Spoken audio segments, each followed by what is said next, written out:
الحمد لله نحمده ونستعينه ونستغفره ونعوذ بالله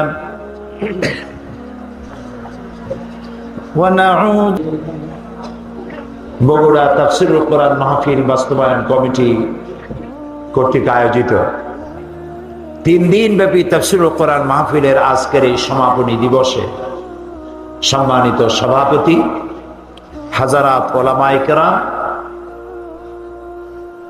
সম্মানিত বগুড়াবাসী এবং পার্শ্ববর্তী জেলা থেকে আগত সম্মানিত ভাইয়েরা, পর্দার আড়ালের মা এবং বোনেরা, আসসালামু আলাইকুম ওয়া রাহমাতুল্লাহি ওয়া বারাকাতুহু। আমরা আল্লাহ সুবহানাহু ওয়া তাআলার দরবারে লাখো কোটি শুকর আদায় করি যে মহান আল্লাহ তাবারক ওয়া তাআলা বগুড়া ঈদগাহ ময়দানকে আর জনসমুদ্রে পরিণত করে দিয়েছেন। তার দরবারে শুকর আদায় করি, প্রাণ ভরে পড়ি আলহামদুলিল্লাহ, রব্বানা লাকাল হামদ হামদান কাসীরান তাইয়্যিবান মুবারাকান ফীহি ইয়া রাব্বি লাকাল হামদু কামা ইয়ানবাগি লিজালালি ওয়াজহিকা ওয়া আযীমি সুলতানিকা। আমরা প্রাণ ভরে আল্লাহ সুবহানাহু ওয়া তাআলা শুকর আদায় করে নিলাম, যিনি এই শান্তিপূর্ণ পরিবেশ, জান্নাতি পরিবেশ সৃষ্টি করেছেন। আলহামদুলিল্লাহ। পৃথিবীর কোন মাহফিল মানুষ নিঃস্বার্থভাবে পকেটের পয়সা খরচ করে আসে? যে কোনো জনসভা হোক, সমাবেশ হোক, বিক্ষোভ সমাবেশ হোক, মহা সমাবেশ হোক, পয়সা খরচ না করলে কেউ যাবে না।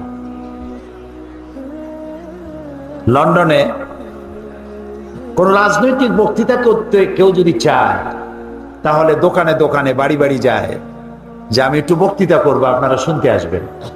সে লোক জিজ্ঞেস করে যে আপনি বক্তৃতা করবেন কতক্ষণ? সে বলে আধা ঘন্টা করবো কি 1 ঘন্টা।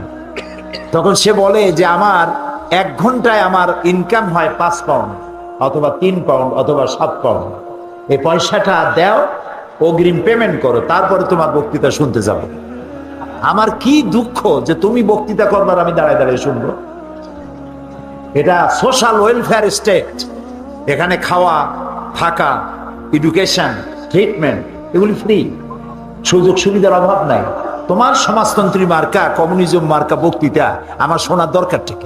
আমারে যদি নিতে হয় পয়সা দাও, গাড়ি ভাড়া দাও। তো আপনারা যত মহা সমাবেশের নাম শোনেন, গাড়ি ভাড়া, বাস ভাড়া, খাওয়া, টাকা পয়সা না দিলে মহাসমাবেশ জমে না। শুধুমাত্র পকেটের পয়সা খরচ করে মানুষেরা আসে কোরআন শুনতে। সুবহানাল্লাহ। আপনাদেরকে রিক্সা ভাড়া দেওয়া হয়েছে, বাস ভাড়া, মাহফিলের শেষে ভাত খাইতে দেওয়া হবে? ভাত তো ভালো, একটা চকলেটও দেবে না কেউ। এ হচ্ছে কোরআন। সুবহানাল্লাহ। এই যে মশিউর রহমান গান গাইলো, প্রত্যেকটা লাইন কলিজা মধ্যে গিয়ে আবেগ সৃষ্টি করেছে। আল্লাহ ওর গলাটারে ভালো রাখুক, দোয়া করেন। সাইমুম শিল্পী গোষ্ঠীকে আল্লাহ তারা কবুল করে নিন। মিউজিক ছাড়া গান এত সুন্দর হতে পারে চিন্তাও করা যায় না। এই জামানার শ্রেষ্ঠ তাফসীর তাফিমুল কোরআন যারা গাইলো, ওদের জন্য প্রাণ ভরে দোয়া করি। সত্যি শ্রেষ্ঠ তাফসীর, যে তাফসীর মানুষকে হেদায়েতের রাস্তা দেখিয়ে দেয়। সুবহানাল্লাহ। প্রিয় ভাই সব, কোরআন শুনতে এসেছি আমরা, যিনি যেখানে আসি যেন ডিস্টার্ব না করি, যার যার জায়গায় আমরা বসে থাকি, কথা বলবো না, নড়াচড়াও করব না, যেহেতু কোরআনের আদব রক্ষা করতে হবে। আল্লাহ যেন তৌফিক দেয়, সবাই বলি আমিন। এখন বসার জায়গা নাই। যারা, আমি রাস্তা থেকে এসে দেখেছি গাড়ি আনা যায় না, চতুর্দিকে লোক আর লোক। এখন যিনি দাঁড়ায় আছেন, যিনি বসে আছেন, যেমনি আছেন ওরকম থাকেন, কথা বলবেনই না, শুধু শুনুন। হতে পারে যেদিন আল্লাহ তাআলা কিয়ামতে বাহানা তালাশ করবেন বান্দা জান্নাতে দেওয়ার জন্য, কোরআনের মাহফিল শুনতে আসছিলাম আর কোরআন আমল করার শপথ নিয়েছিলাম, ইতিমধ্যে যদি মওত হয়ে যায় আল্লাহ তাআলা নাজাতের এটাকে জরিয়া হিসাবে কবুল করে নিতে পারে। সেই জন্য আমাদের সৌভাগ্য যে কোরআন শুনতে এসেছি। আমি আপনাদের সামনে কোরআন শোনাতে এসেছি, তবে আমার তো কোনো ক্ষমতা নাই। ওমা তাওফীকি ইল্লা বিল্লাহ সুবহানাকা লা ইলমা লানা, আমার কোনো ইলম নাই, কোনো জ্ঞান নাই, ইল্লা মা আল্লামতানা, যদি আল্লাহ দয়া করে কিছু বলার তৌফিক দেন তাহলেই বলতে পারবো। আপনারা দোয়া করুন, এই বিশাল জনসমুদ্র কোরআনের থেকে কথা শুনতে এসেছে, যা শুনলে আমাদের হেদায়েত নসিব হবে আল্লাহ যেন তাই আমাকে দিয়ে বলা। কোরআন আল্লাহ তাআলা বলছেন, কুল বিফাদলিল্লাহি ওয়া বিরাহমাতিহি ফাবিযালিকা ফালিয়াফরাহু হুয়া খায়রুম মিম্মা ইয়াজমাউন। কুল বিফাদলিল্লাহি ওয়া বিরাহমাতিহি, হে নবী আপনি বলুন তোমাদের প্রতি আল্লাহর অনুগ্রহ এই, তোমাদের মানে আমরা, তোমাদের মানে, হে নবী আপনি বলুন তোমাদের প্রতি আল্লাহর করুণা অনুগ্রহ এই যে কোরআনের মতো একখানা কিতাব আল্লাহ তোমাদের উপরে অবতীর্ণ করেছেন। ফাবিযালিকা ফালিয়াফরাহু, কোরআনের মতো একখান কিতাব পাইছো এই জন্য আনন্দ করো, ফুর্তি করো, সুবহানাল্লাহ, আনন্দ করো। পৃথিবীতে মানুষের জন্য, বিশেষ করে মুসলমানের জন্য আনন্দ করার মতো কোন বস্তু, কোন জিনিস যদি পৃথিবীতে থাকে তার নাম কোরআন। হুয়া খায়রুম মিম্মা ইয়াজমাউন, আল্লাহ তাআলা বলছেন পৃথিবীর সব মানুষেরা যা কিছু অ্যাচিভ করেছে, যা কিছু অর্জন করেছে তার থেকে কোরআন উত্তম। আল্লাহ বলছেন আনন্দ করো। আমরা আনন্দ করি, আমরা আনন্দ করি। কবে আনন্দ করি? আনন্দ করি, আমাদের জাতি আনন্দ করে 16ই ডিসেম্বর বিজয় দিবস, 26শে মার্চ স্বাধীনতা দিবস, ইন্ডিয়া করে 15ই আগস্ট, পাকিস্তান করে 14ই আগস্ট, সৌদি আরব করে 23শে সেপ্টেম্বর। পৃথিবীর সব জাতি, সব দেশ স্বাধীনতার জন্য আনন্দ করে, করে না? আমরা করি না? কথা কর না কেন, করি না? আমরাও আনন্দ করি। এই আনন্দ একদিনের। কয়দিনের আনন্দ? একদিন। কিসের আনন্দ? একটি দেশ কর্তৃক শোষিত ছিলাম, নির্যাতিত ছিলাম, রাজনৈতিক দিক থেকে, অর্থনৈতিক দিক থেকে। রাজনৈতিক, অর্থনৈতিক নির্যাতন, নিপীড়নের বিরুদ্ধে যুদ্ধ করে শহীদ হয়ে রক্ত দিয়ে একটা দেশকে স্বাধীন করা হয়। যেদিন করা হলো সেদিন গোটা জাতি আনন্দ করে। আপনি আনন্দ করেন। আল্লাহ তাআলা বলছেন আনন্দ ওটা তো একদিনের আনন্দ, কিন্তু কোরআন যেদিন আমি নাজিল করেছি খায়রুম মিন আলফি শাহর, ওই রাতটা হলো 1000 মাসের চাইতেও শ্রেয়। আলফুন, আরবিতে আলফুন মানে 1000 না, আমরা বুঝতে ভুল করি, আমরা বলি 1000 মাসের চাইতে শ্রেয়। কথাটা এমন নয়। 1000 যদি হয় তাহলে বলতে হবে আলফুন ওয়াহিদ, যদি 2000 বুঝাতে হয় বলতে হবে আলফাইন, 3000 বলতে হলে তালাতা আলা, আরবা আলা, খামসাতা আলা। কিন্তু সংখ্যার বিপুলতা, সংখ্যার আধিক্য যদি বুঝাতে হয়, যেমন ইংরেজিতে বলা হয় অনেক হাজার, সেটাকে 1000 বলবে না, বলবে থাউজেন্ডস এন্ড থাউজেন্ডস। সংখ্যার আধিক্য, সংখ্যার বিপুলতাকে বুঝাবার জন্য এখানে আল্লাহ তাআলা বলছেন আলফুন। তার মানে হচ্ছে 1000 হাজার বছর ধরে, 1000 হাজার মাস ধরে মানবতার যে কল্যাণ হয় নাই, রমজান মাসে একটা রাত আছে, ওই রাত্রে মানবতার সেই কল্যাণ হয়েছে। কিসের মাধ্যমে? কোরআনের মাধ্যমে। এই কোরআন তোমরা যে মাসে পেলে তোমরা আনন্দ করো, তবে সেই আনন্দ একদিনের না, সেই আনন্দ করো 1 মাস রোজা রেখে আনন্দ করো কোরআনের আনন্দ।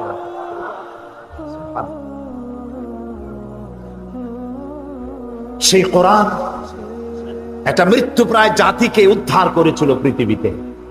আজ দেখুন তো আমাদের কলেজ বিশ্ববিদ্যালয়গুলিতে কত সাবজেক্ট, 12টা 14টা 15টা 20টা সাবজেক্ট।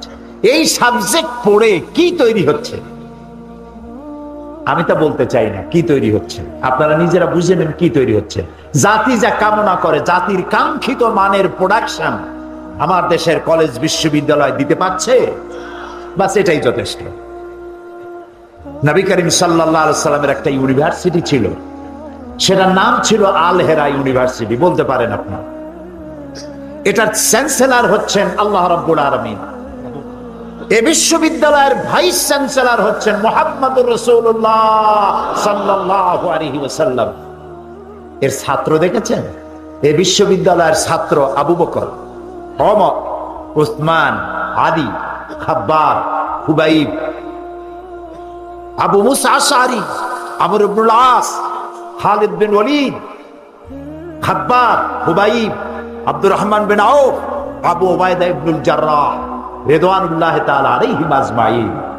গোটা পৃথিবীর সব ইউনিভার্সিটি, সমস্ত কলেজ একত্রিত হয়ে হযরত আবু বকরের মতো একজন মানুষ বানাতে পারবে? হযরত ওমরের মতো একজন রুলার, একজন শাসক বানাতে পারবে? হযরত খালিদ বিন ওয়ালিদের মতো একজন সেনাপতি বানাতে পারবে? সুবহানাল্লাহ। এ হচ্ছে সেই কোরআন, যে কোরআন কৃতদাসদেরকে বাদশা বানাইছে, যে কোরআন মরুভূমির বেদুইনদেরকে ধরে রাষ্ট্রপ্রধান বানিয়ে দিয়েছে। এ হচ্ছে সেই কোরআন, যে কোরআন সাদা এবং কালোর আকাশচুম্বী ব্যবধান দূর করে সাদা কালো মানুষকে এক প্ল্যাটফর্মে দাঁড় করিয়ে দিয়েছে। এ হচ্ছে সেই কোরআন। সেই কোরআনের বিশদ আলোচনা আমি তো করতে পারবো না। আমি যেখান থেকে আলোচনা শুরু করেছিলাম নিশ্চয়ই আপনাদের মনে আছে। কোন সূরা বলেন তো? কত নম্বর আয়াত? আলহামদুলিল্লাহ, আল্লাহ তাআলা আমাদের জেহেন শক্তি যেন আরো বাড়ায় দেন, বলি আমিন। কোরআন হাদিসের যা শুনি মৃত্যু পর্যন্ত আল্লাহ আমাদের ব্রেনের মধ্যে তা তুমি রেখে দিও এবং আমল করার তৌফিক দিও। আপনাদের মনে আছে সূরা তওবার 111 112 নম্বর আয়াত। এ দিয়ে আমি কি বলতেছিলাম?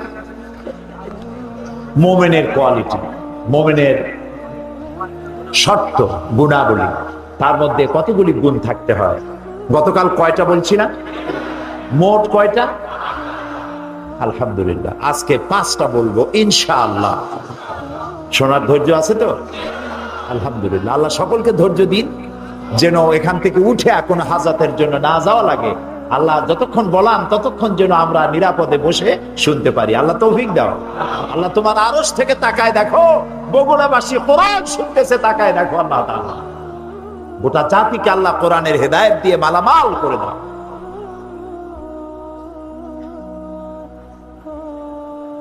আল্লাহ তাআলা বলছেন, গতকালের মতো আসুন শয়তানের ওয়াসওয়াসা থেকে পানা চাই আল্লাহর কাছে। সবাই পুরুষোচিত কণ্ঠে গলা ছেড়ে দিয়ে আমার সাথে পড়ে, শয়তানের ওয়াসওয়াসা থেকে পানা চাই পরম করুণাময় আল্লাহ রাব্বুল আলামিনের নামে। শুরু করছি। আত-তাইবুনাল আবিদুনাল হামিদুনাস সাইহুন السائحون الراكعون الساجدون الآمرون بالمعروف والناهون عن المنكر والحافظون لحدود الله وبشر المؤمنين। আল্লাহ তাআলা বলছেন, যে মোমেনদের জান এবং আমি জান আর মাল কিনে নিয়েছি। কি কিনে নিয়েছেন? জান মাল যে মোমেনের আমি কিনে নিলাম আর তাদেরকে দিলাম জানমানের বিনিময় কি দিলাম? জান্নাত। ওই মোমেন কারা? সেই মোমেনের কোয়ালিটি বলা হচ্ছে। গতকাল বলেছি বারবার তওবাকারী, আল্লাহর ইবাদতকারী, আল্লাহর প্রশংসাকারী। ৪র্থ নম্বরে বলা হচ্ছে আস-সাইহুন। আস-সাইহুন কোন কোন মুফাসসির লিখেছেন এর অর্থ as-সাইমুন, রোজা পালনকারী। তো as-সাইমুন রোজা পালনকারী যদি আল্লাহ বলতে চান তাহলে as-সাইমুন বললেই হতো, কিন্তু অধিকাংশ মুফাসসিরিনে কেরাম বলেছেন as-সাইহুন শব্দের অর্থ হলো পরিভ্রমণকারী। আমরা পরিভ্রমণকারী অর্থই গ্রহণ করি। এর অর্থ হচ্ছে মোমেন বান্দা কলেমার দাওয়াত পেয়ে সে এক জায়গায় বসে থাকে না, এই কলেমার দাওয়াত নিয়ে সে ছড়িয়ে পড়ে শহর থেকে নগরে, নগর থেকে বন্দরে, বন্দর থেকে গ্রামে, গ্রাম থেকে দেশে, দেশ থেকে দেশান্তরে, পৃথিবীর সর্বত্র কালেমার বাণী ছড়িয়ে দেওয়ার জন্য সে চেষ্টা চালায়। এটা মুমিনের কোয়ালিটি। নিজেই শুধু কলেমা পড়ে চুপ করে বসে থাকে না, অন্যকেও দাওয়াত দেয়। আপনারা বলেন সাহাবায়ে কেরামকে কথা জানতেন না যে মসজিদে হারামে 1 রাকাত নামাজ পড়লে 1 লক্ষ রাকাতের সওয়াব পাওয়া যায়? এটা হাদিস। মসজিদে হারামের মধ্যে, মসজিদে হারাম কোথায়? মক্কা শরীফে। 1 রাকাত নামাজ পড়লে 1 লক্ষ রাকাতের সওয়াব। একবার আল্লাহ বললে 1 লক্ষ বার আল্লাহ বলার সমান। 1 খতম কোরআন শরীফ পড়লে 1 লক্ষ বার খতম করার সমান। সাহাবায়ে কেরাম জানতেন না? অবশ্যই জানতেন। এই ইবাদতের জন্য তাদের লোভ ছিল না? অবশ্যই ছিল। তারপরেও ইকামতে দ্বীনের দায়িত্ব নিয়ে তাদের কারো কবর হয়েছে চায়না, কারো কবর হয়েছে বসনিয়ায়, চেচনিয়ায়, রাশিয়ায়, জাপান, চায়না, এসব জায়গায় সাহাবায়ে কেরামদের কবর রয়েছে। দূর থেকে দূরান্তে কালেমার দাওয়াত নিয়ে তারা ছড়িয়ে পড়েছে। এই জন্য পরিভ্রমণকারী অর্থাৎ দ্বীনের দাওয়াত নিয়ে ছড়িয়ে পড়ো সর্বত্র। দাওয়াত দেওয়া তোমার জন্য ওয়াজিব, ফরজ। আমরা হচ্ছে উম্মতে দাওয়াত। আমরা কি? উম্মতে দাওয়াত। কিয়ামতের দিন কোন মানুষ যদি আল্লাহর দরবারে দাঁড়ায় বলেন, আয় আল্লাহ রাব্বুল আলামিন, আমি দ্বীনের দাওয়াত পাই নাই, ইসলামের দাওয়াত পাই নাই, কোরআন হাদিসের দাওয়াত পাই নাই, তাহলে কিয়ামতের ময়দানে এই কথা যদি কোনো অমুসলিম বলে, মুসলমানের আল্লাহর দরবারে দায়ী হয়ে যাবে। তোমরা উম্মতে দাওয়াত। প্রিয় ভাই সব, আমরা নামাজ পড়ি কিন্তু আমার প্রতিবেশী নামাজ পড়ে না। আমি কি তাকে কখনো নামাজের দাওয়াত দিয়েছি? আমার প্রতিবেশী সুদ ঘুষের মধ্যে লিপ্ত আছে, আমি সুদ ঘুষ খাই না, এর কাছেও যাই না, আমি কি তারে বাঁচাইতে চেষ্টা করেছি? যদি না করে থাকি তাহলে এই দাওয়াতের হক আমি আদায় করতে পারি নাই। লূত আলাইহিস সালামের কওম, এই কোরআন শরীফের মধ্যে আছে, আল্লাহ তাআলা বলছেন তার কওম যে বদফেল করেছিল, সেই বদফেলের কারণে আল্লাহ তাআলা গজব দিলেন, জিবরাইলকে পাঠালেন, জমিনটারে উল্টায় দাও। লূত আলাইহিস সালাম তার মেয়ে এবং তার উপরে যারা ঈমান এনেছে তাদেরকে আগে বাইর করো, তার স্ত্রীকে বাইর করো না, যেহেতু তার স্ত্রী কাফেরদেরকে সহযোগিতা করেছে। তার স্ত্রী সুদ্দা, পুরা জমিনটাকে উল্টায় দাও, জবরকে জের বানায় দাও। হযরতে জিবরাইল এলেন, আল্লাহর কাছে ফরিয়াদ করলেন, রব্বুল আলামিন, যে জমিনকে তুমি গজব দিতে বলেছো, উল্টাই দিতে বলেছো, আমি তো এখানে এসে দেখলাম একটা লোক 30 বছরেরও বেশি কাল ধরে তোমার ইবাদত করছে, ঘরে অথবা জঙ্গলে কোথাও বসে বসে তোমার ইবাদত করছে। এই বেচারার ব্যাপারে কি করবো তা তো তুমি বলোনি। আল্লাহ তাআলা বলছেন, জমিনটা উল্টাইয়া ওর মাথায় আগে রাখো, কারণ সে শুধু নিজেকে নিয়ে ব্যস্ত ছিল জাহান্নাম থেকে বাঁচাতে। ওর সামনে অসংখ্য মানুষ জাহান্নামের দিকে যাচ্ছে, সে তাদেরকে ফেরাবার দায়িত্ব পালন করে নাই। প্রিয় ভাই সব, মুসলমান হওয়া এটা কোনো খেল তামাশার বিষয় নয়। গরুর গোশত খাইলাম, আব্দুল করিমের ছেলে আব্দুর রহিম, মাথায় টুপি আছে, মুখে দাঁড়িয়ে আছে, মুসলমান না হইল না। দাওয়াতের হক আদায় করতে হবে, ভ্রমণ করতে হবে। আল্লাহ তাআলা বলেছেন, কুল সিরু ফিল আরদ ফানজুরু কাইফা কানা আকিবাতুল মুকাজ্জিবিন, আমার জমিন পরিভ্রমণ করো আর দেখো আমি কিভাবে সত্যের, মহাসত্যের অস্বীকারীদের কিভাবে শাস্তি দিয়েছি। পরিণতিগুলি চোখে দেখো, শিক্ষা গ্রহণ করতে পারবে। প্রিয় ভাই সব, নিজের দেশে দ্বীনের দাওয়াত দেওয়া, বিদেশে গিয়ে দাওয়াত দেওয়া। আল্লাহ তাআলা তার গোলামকে সুযোগ দিয়েছিলেন এই পৃথিবীর 4টি মহাদেশের 1/17 বেশি দেশ আল্লাহ সফর করাইছেন। কিন্তু মিশর সফরের কোনো সুযোগ আমার ইতিপূর্বে হয়নি। আল্লাহ তাআলা গত এপ্রিল মাসে আমাকে মিশর সফর করালেন। আমার খুব স্বপ্ন ছিল মিশর দেখা। মিশর হচ্ছে আমাদের জাতির পিতা ইব্রাহিম আলাইহিস সালামের শ্বশুর বাড়ি, ইউসুফ আলাইহিস সালামের চারণ ভূমি। এখানে তিনি ঘুরেছেন ফিরেছেন, কত কষ্ট করেছেন।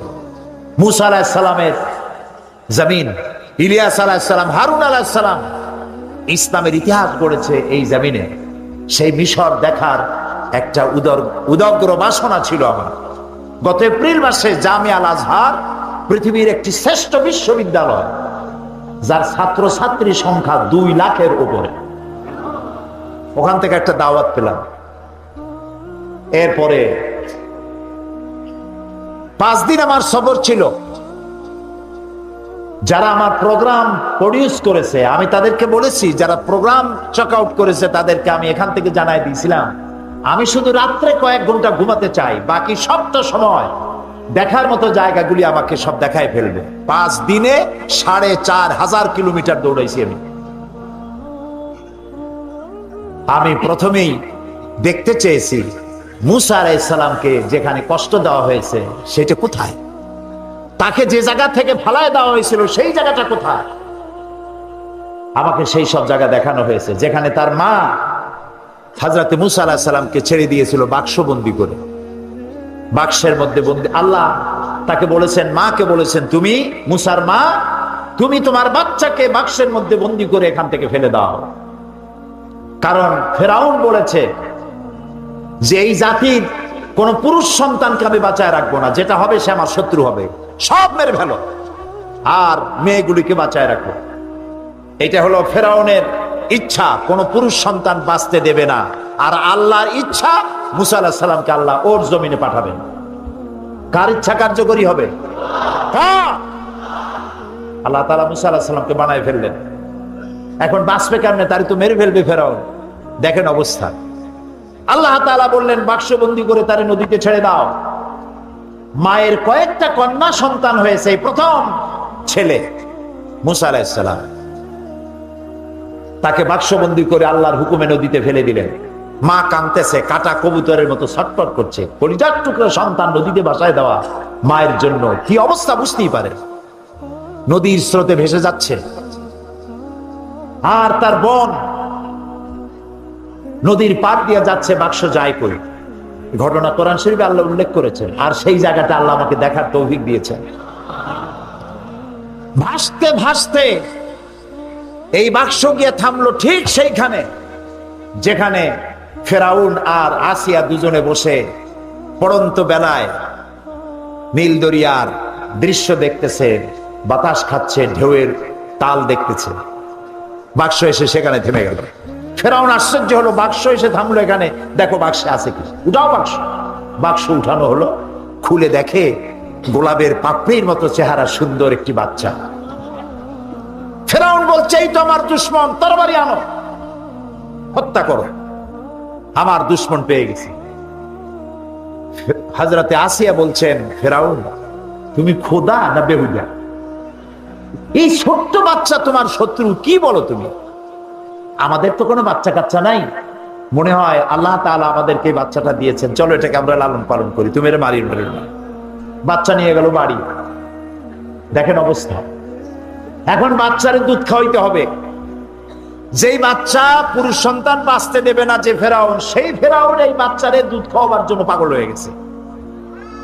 ধাত্রীগুলো ডাকা হলো, কোন ধাত্রীর কোলে সে ওঠে না, বাচ্চা কারোর দুধ মুখে নেয় না, খালি কাঁদতেছে। আল্লাহ রাব্বুল আলামিন পরবর্তী সময় হযরত মুসা আলাইহিস সালামকে বলেছেন, মুসা, ফেরাউনের ঘরে তুমি কাঁদতেছো আর তোমার মা তোমাকে না পায়া কাঁদতেছে, আমি রহমানুর রহিম এটাকে সহ্য করতে পারি নাই। বোন গিয়ে বলছে ফেরাউনকে, জাহাপানা, আমার কাছে একটা ধাত্রীর খবর আছে, ওই মেয়ে লোকটা যে কোনো বাচ্চা কোলে নিলি দুধ খায়। ফেরাউন বলছে, নিয়ে আসো, যত টাকা লাগে দেব। বোন গিয়ে তার মায়েরে নিয়ে আসছে। মা এসে বাচ্চা পেয়ে গেল, বাচ্চা কোলে নিল, বাচ্চা দুধ খাওয়া আরম্ভ করলো। ফেরাউনের বাড়িতে পয়সা দিয়া, টাকা দিয়া ফেরাউন রাখলো আর দুধ খাওয়াইলো। মুসা আলাইহিস সালাম একটু বড় হলেন, একটু বড় হয়েছেন, নাদুস নুদুস চেহারা, ফেরাউন কোলে নিয়েছে, পয়গম্বরী চেহারা তো, সলিমুদ্দি কসিমুদ্দি মার্কানা। মুসা আলাইহিস সালামের চোখ, তার ঠোঁট, তার ললাট, তার গন্ডদেশ, আল্লাহর পয়গম্বর। আল্লাহ তাআলা মুসা আলাইহিস সালামকে বলেছেন, মুসা তুমি ভয় পাও, আমি তো তোমাকে আমার জন্য বানাইছি। সুবহানাল্লাহ। এই কোরআন শরীফে আল্লাহ বলছেন, আমি তোমাকে আমার জন্য বানাইছি। ফেরাউন কোলে নিয়ে মুসা আলাইহিস সালামের মস্তক উঁচু করে করে ঠোঁটটা নামায় দিল। মুসা আলাইহিস সালামের ঠোঁটে ঠোঁট লাগাইয়া চুমা দিবে। যেই না ঠোঁটের কাছে ঠোঁট নিয়েছে, মুসা আলাইহিস সালাম ঠাস করে এক চড় মেরেছে ফেরাউনের গায়ে। ফেরাউন আছাড় মেরে ছেড়ে দিল বাচ্চাকে, বললো যে সত্যিটাই আমার দুশমন, তরবারি আম কেটে ফেলবো। আসিয়া বলছে, তুমি তো সত্যি একটা বদ্ধ পাগল, কি আর খোদা তুমি, তোমারে খোদা যারা মানে ওগুলোও পাগল। এই বাচ্চা মানুষ সোনাও চেনে, আগুনের টুকরাও চেনে না, তুমি আন্দাজে তারে মারি ফেলবা। ফেরাউন বলছে, আচ্ছা ঠিক আছে, সোনাও চেনে না, সোনার পিণ্ডও চেনে না, আগুনের টুকরাও চেনে না, স্বর্ণ আনো, আগুনের টুকরা আনো। যদি সোনায় হাত দেয়, আগুনে হাত না দেয়, তাহলে বুঝবো বুদ্ধি আছে। আর যদি আগুনে হাত দেয়, হাত না দেয়, তাহলে বুঝবো যে ঠিকই। আগুনে যদি হাত দেয়, তাহলে বুঝবো যে বাচ্চা মানুষ বোঝে নেই। স্বর্ণের টুকরা আনা হলো, আগুনের টুকরা আনা হলো। মুসা আলাইহিস সালাম আগুনের দিকে হাত না দিয়া সোনার দিকে হাত বাড়াতে যাচ্ছিলেন, আল্লাহ ফেরেশতা দিয়ে তার হাত আগুনের দিকে দিয়ে দিলেন। আল্লাহ তাআলা বলছেন, মুসা রে, এইরকম করে আমি তোমাকে লালন করেছি।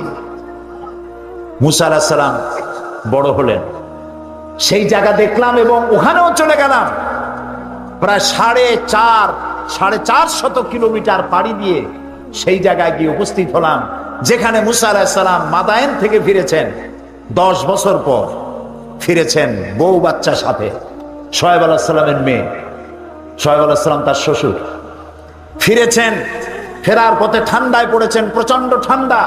এই ঠান্ডার ভেতরে তিনি তার স্ত্রী ছেলে মেয়েকে বসায় দিয়েছেন এবং সেখানে আল্লাহ তাআলা বলছেন, হযরত মুসা আলাইহিস সালাম তার পরিবর্গকে বললেন যে অন্ধকারে পড়ে গেলাম, এখন যাব কোথায়? দূরে আগুন দেখা যায় একটা গাছে। ইজরা নারান ফাকালা লিআহলিহিম কুতু ইন্নী আনাস্তু নারান লাআল্লী আতীকুম মিনহা বিকাবাসিন আও আজিদু আলান নারি হুদা।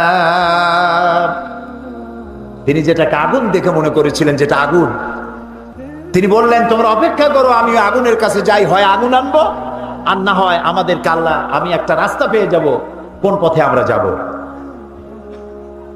ফালাম্মা তাহা নুদিয়া ইয়া মূসা ইন্নী আনা রাব্বুক ফাখলা'না আলাইক। আগুনের কাছাকাছি যিনি যখন হয়েছেন, আগুনের ভিতর থেকে আওয়াজ এলো, এটা আগুন টাগুন কিচ্ছু না, ইন্নী আনা রাব্বুক, আমি তোমার রব, আমি তোমার আল্লাহ। ফাখলা'না আলাইক, জুতা খুলে আসো। ইন্নাকা বিল ওয়াদিল মুকাদ্দাসি তুয়া, তুমি তো পবিত্র উপত্যকায় পৌঁছে গেছো। ওয়াদি আরবিতে বলা হয় ওয়াদি, বাংলায় বলা হয় উপত্যকা। দুই পাহাড়ের মাঝখানে সমতল জায়গাকে উপত্যকা বলা হয়। আমরা সেখানে গেলাম। উপত্যকায় ওয়াদি মুকাদ্দাসে যাওয়ার আগে আমার এই আয়াত মনে পড়েছে। আল্লাহ তাআলা বলছেন, ফাখলা'না আলাইক ইন্নাকা বিল ওয়াদিল মুকাদ্দাসি তুয়া। মুসা আলাইহিস সালামকে আল্লাহ বলছেন, জুতা খোলো। আমি ভর চটে জুতা আগেই খুলে ফেলেছি। ওয়াদি মুকাদ্দাসে আমরা গেলাম, সেখানে আজান দিয়ে জোহরের নামাজ পড়লাম। আর ওই গাছের কাছে গেলাম, সে গাছটা এখন নাই, কিন্তু যেখানে আল্লাহ তাআলা মুসা আলাইহিস সালামের সঙ্গে কথা বলেছিলেন সেই জায়গায় পৌঁছে গেলাম। আমার জীবন ধন্য হলো, সেই জায়গাটি দেখতে পেলাম যেখানে আল্লাহ কথা বলেছেন মুসা আলাইহিস সালামের সঙ্গে। মুসা আলাইহিস সালাম আল্লাহর সঙ্গে কথা বলতে গিয়ে তিনি আল্লাহর আওয়াজ শুনে বলছেন, আয় আল্লাহ, আমি তো তোমার দেখতে চাই, আমি তো তোমার দেখতে পাচ্ছি না। রব্বি আরিনি, আয় আল্লাহ, আমি তোমার দেখতে চাই। আল্লাহ তাআলা বললেন, লান তারানি, কখনো তুমি আমাকে দেখতে পারবে না। মুসা আলাইহিস সালাম আবদার করলেন, আল্লাহ, আমি তোমারে দেখতে চাই। আল্লাহ তাআলা বললেন, আচ্ছা, একটা টেস্ট হোক, দেখতে পারবা কিনা? আল্লাহ তাআলা পাহাড়ের উপরে তার তাজাল্লি ৭০,০০০ পর্দার আড়াল থেকে আল্লাহ তাআলা তার তাজাল্লি নূর বর্ষণ করলেন পাহাড়ের উপরে। মুসা আলাইহিস সালাম শুধু, এই কোরআন শরীফে আল্লাহ বলছেন, মুসা আলাইহিস সালাম শুধু এক পলক দেখে আল্লাহু আকবার বলে চিৎকার মেরে বেহুশ হয়ে পড়ে। পাশেই তুর পাহাড়, তুরের উপরে আল্লাহ তাআলা একটা সূরা নাজিল করেছেন, ওয়াত্তিন ওয়াজ-যাইতুন ওয়া তুর সিনিন। তুরের আল্লাহ তাআলা কসম করেছেন, যেই পাহাড়ে উঠলে পরে আকাশের মেঘ ধরা যায়, এত উঁচা পাহাড়, এই পাহাড়ের উপরে 40 দিন তিনি ইতিকাফ অবস্থায় ছিলেন এবং সেখানে তওরাত নাজিল হল। সে জায়গা আল্লাহ দেখার তৌফিক দিলেন। এরপরে মুসা আলাইহিস সালামের সঙ্গে সংগ্রাম ছিল যেই ফেরাউন, সেই ফেরাউনকে দেখার ইচ্ছা হলো আমার, যেই শয়তানটার একটু দেখি। 40 পাউন্ড জাদুঘরে ঢুকতে লাগে, শয়তান তালাশ করতেছি, পাই না। জিজ্ঞেস করলাম যে আসল শয়তানটা কই? বললো সে তো দোতলা। ওইটারে দেখতে গেলে আরো 40 পাউন্ড দরকার। সে পয়সাও দিলাম দেখার জন্য। উপরে যখন গেছি যায় দেখি এরকম একটা বড় বাক্স, গ্লাসের বক্স, এর ভিতরে মিস্টার ফেরাউন চিতই শুয়ে আছে। ওই জায়গাও দেখেছি যেখান থেকে ফেরাউন মুসা আলাইহিস সালামকে তাড়া করেছিল, আর দরিয়া ফেটে রাস্তা হয়ে গেল যেখান থেকে মুসা আলাইহিস সালাম হেঁটে গিয়েছিলেন। 3 দিক থেকে ফেরাউনের শত্রুরা, ফেরাউন 3 দিক থেকে আক্রমণ করেছে, পালাবার রাস্তা নাই। সাথী সঙ্গীরা বলছেন, ইয়া মুসা ইন্না লামুদরাকুন, আমরা তো পাকড়াও হয়ে গেছি, পালাবার পথ নাই। হযরতে মুসা আলাইহিস সালাম বলেন, কাল্লা রব্বি সায়াহদিন, কখনো নয়, চিন্তা করো না, আল্লাহ রাব্বুল আলামিন আমাদের জন্য পথ বের করে দেবেন। লক্ষ্য করছেন, 3 দিকে শত্রু, একদিকে দরিয়া, পালাবার কোনো রাস্তা নাই। হযরতে মুসা আলাইহিস সালাম বলছেন, ভয় পাইও না, পথ দেখায় দেবে কে? বলেন, আল্লাহ পাক পথ দেখিয়ে দিবেন। রাস্তা তৈরি হয়ে গেল। মুসা আলাইহিস সালাম রাস্তার ভিতর দিয়া চললেন, দরিয়ার অর্ধেক পর্যন্ত এসেছেন। ফেরাউন তার দলবল নিয়ে এসে দেখে বিশাল রাস্তা, ওই রাস্তা দিয়ে ওরাও নামছে। ঠিক মাঝখানে যখন এসেছে, আল্লাহ তাআলা বলছেন, দরিয়াকে হুকুম করলেন বন্ধ হয়ে যায়। বন্ধ হয়ে যায় এটা তো বলার দরকার নেই। আল্লাহ যখন কিছু ইচ্ছা করেন কি বলেন? হয়ে যা, দেনান দেয়ার হয়ে যায়। দরিয়া বন্ধ হয়ে গেল। সাথী সঙ্গী যা ছিল চুগনি খাইয়া মরিয়া সব শেষ। ফেরাউন ডুবতেছে আর উঠতেছে, পানি খেতে খেতে পেট একেবারে পোটকা মাছের মতো মোটা হয়ে গেছে। ফেরাউন বলছে, আমানতু আন্নাহু লা ইলাহা ইল্লাল্লাযী আমানাত বিহি বানু ইসরাঈল। আয় আল্লাহ, আমি ঈমান এনেছি ওই আল্লাহর উপরে যে আল্লাহর উপর ঈমান এনেছে বনি ইসরাঈলেরা। আল্লাহ, ওয়ানা মিনাল মুসলিমিন, আর আমি তো একজন মুসলমান, আমার সুবাও কেন, এই তো কলেমা পড়লাম। আল্লাহ তাআলা বলছেন, আন আন ওয়াকাদ আসাইতা ক্বাবলু ওয়া কুনতা মিনাল মুফসিদিন। এখন তুমি বলছো আমি মুসলমান, অথচ তুমি বছরের পর বছর ধরে আমার বান্দাদের উপরে জুলম করেছো, অত্যাচার করেছো। ওয়া কুনতা মিনাল মুফসিদিন। লক্ষ্য করুন, ফেরাউন বলছে আনা মিনাল মুসলিমিন, আমি তো একজন মুসলমান, মুসলমানদের মধ্যে আমি একজন। আল্লাহ বলছেন ওয়া কুনতা মিনাল মুফসিদিন, তুই তো সন্ত্রাসী। আল্লাহ তাআলা বলেন, আমি তোমাকে আজকে শুধু মারবই না, আলিয়াউমা নুনাজ্জিকা বিবাদানিক, আমি তোমাকে শুধু মারবই না, আমি তোমার শরীরকে হেফাজত করব। পানিতে তোর শরীর পচবে না, পানির প্রাণীগুলি তোরে খাবে না, মাটিতে পচবে না। আমি তোমার দেহকে শুটকি বানায় রাখবো। কিয়ামত পর্যন্ত যত স্বৈরাচার পৃথিবীতে আসে, তারা যেন তোমার থেকে উপদেশ নিতে পারে। ফেরাউনের লাশের কাছে দাঁড়িয়ে কোরআনের আয়াত আমার মনে পড়লো। দেখতে পেলাম ফেরাউনের একটা দাঁত দেখা যায়, চোখের সাদা অংশ দেখা যায়, মাথায় কিছু চুলও আছে। এখন হাতের দুই একটা নখও আছে, হাত পা বাইর করা, বাকি বডিটা কাপড় দিয়ে জড়ানো। কোরআন তার কথা যে কত সত্য চিরন্তন, এসব জিনিসগুলি দেখলে স্পষ্ট হয়ে যায়। আল্লাহর মেহেরবানি, আমার মিশর সফরের সময় আল্লামা বদরুদ্দিন আইনি রহমতুল্লাহ আলাইহের মাজার জিয়ারত করার সুযোগ হলো। ইমাম শাফি রহমতুল্লাহ আলাইহির মাজার, ইমাম ওয়াকি, হযরত হারুন আলাইহিস সালাম, ইলিয়াস আলাইহিস সালাম, হযরত লোকমান, হযরত আবু দারদা রাদিয়াল্লাহু তাআলা আনহু, তাদের কবর জিয়ারতের সুযোগ হলো। এবং সেই মসজিদেও নামাজ পড়লাম, যেই মসজিদ হযরত আমর ইবনুল আস রাদিয়াল্লাহু তাআলা আনহু মিশর বিজয় করে মসজিদ তৈরি করেছিলেন। খতমে কোরআনের রাতে রমজান মাসে এখানে 5 লাখের উপরে মুসলমান নামাজে শরীক হয়। এত বড় বিশাল মসজিদ। প্রিয় ভাই সব, এই কথাগুলি আনলাম আমি এই কারণে, আল্লাহ তাআলা বলছেন আস-সাইহুন, পরিভ্রমণকারী, তওবাকারী, ইবাদতকারী, প্রশংসাকারী এবং পরিভ্রমণকারী, দ্বীনের দাওয়াত নিয়ে সর্বত্র ছড়িয়ে পড়া। এবং এই দাওয়াত দিতে গিয়ে যত বিপদ আসে, সমস্ত বিপদ হাসি মুখে বরণ করা, কৌশলের সাথে বিপদের মোকাবেলা করা, এটা মুসলমানের কাজ, ইমানদারের কাজ। দাওয়াত পৌঁছানো, সকলের কাছে দাওয়াত দেওয়া। এরপরে 5 নম্বরে বলা হচ্ছে আর রাকিউন আস-সাজিদুন, রুকুকারী আর সেজদাকারী, অর্থাৎ নামাজ আদায়কারী। নামাজ আল্লাহ তাআলা সমস্ত ইবাদত দিয়েছেন জমিনে, শুনতেছেন? কালেমা, হজ, যাকাত, এসব কোথায় দিয়েছেন? জমিনে। নামাজ কোথায় দিয়েছেন? আরশে আজিম। এই নামাজ আল্লাহ তাআলা ফরজ করেছেন। নবী করিম সাল্লাল্লাহু আলাইহি সাল্লামের মেরাজে আল্লাহ তাআলা তাকে এই নামাজ যখন হাদিয়া দিলেন, তিনি ফেরার পথে মুসা আলাইহিস সালামের সঙ্গে দেখা হলো। তিনি জিজ্ঞেস করলেন, আল্লাহ তাআলা আপনাকে কি দিয়েছেন? তিনি বললেন, আমার উম্মতের জন্য 5 ওয়াক্ত নামাজকে, 50 ওয়াক্ত নামাজকে তিনি ফরজ করে দিয়েছেন।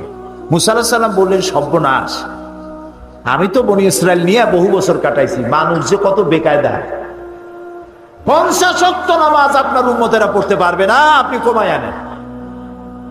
তিনি গেলেন এবং আল্লাহর কাছে বললেন, আল্লাহ তাআলা 10 ওয়াক্ত কমায় দিলেন। আবার আসলেন, আবার গেলেন, আবার আসলেন, আবার গেলেন, থাকলো কত? 5। মুসা আলাইহিস সালাম বলেন, আমি আশঙ্কা করি এই 5 ওয়াক্তও পারবে না, আপনি আরো কমান। নবী করিম সাল্লাল্লাহু আলাইহি সাল্লাম বললেন, আমি আল্লাহর কাছে আর যাইতে পারবো না, আমার শরম করে। আল্লাহ দিলেন 50 ওয়াক্ত, আপনার বারবার ইনসিস্ট করার কারণে আমি গেলাম, আল্লাহ কমাইতে থাকলেন, আমি আর পারবো না কমাইতে। আল্লাহ রাব্বুল আলামিন বলেন, নবী, আমি আপনাকে 50 ওয়াক্ত নামাজ আপনার উম্মতের জন্য ফরজ করে দিয়েছিলাম, কমাতে কমাতে 5 ওয়াক্ত আনা হলো। যেহেতু আমি আল্লাহ বলেছি 50 ওয়াক্ত, আপনার উম্মতেরা যারা 5 ওয়াক্ত নামাজ আদায় করবে, 50 ওয়াক্তের সওয়াব আমি আল্লাহ তাদের আমলনামায় দিয়ে দেব। তাহলে যে ব্যক্তি নামাজ আদায় করলো, সে 50 ওয়াক্ত গেইন করলো, সুবহানাল্লাহ বলেন। আর যে ব্যক্তি নামাজ পড়লো না, সে কতটা লস করলো? 50 ওয়াক্ত লস করলো। এই নামাজকে আল্লাহ তাআলা ফরজ করেছেন। মেয়ে লোকের জন্য প্রতি মাসে একটা কনসেশন আছে নামাজের, আল্লাহ মাফ করে দিয়েছেন। তার পিরিয়ড যখন আসবে পড়া লাগবে না, আল্লাহ মাফ করেছেন, আলহামদুলিল্লাহ। এটা মেয়েদের জন্য কনসেশন আল্লাহর পক্ষ থেকে।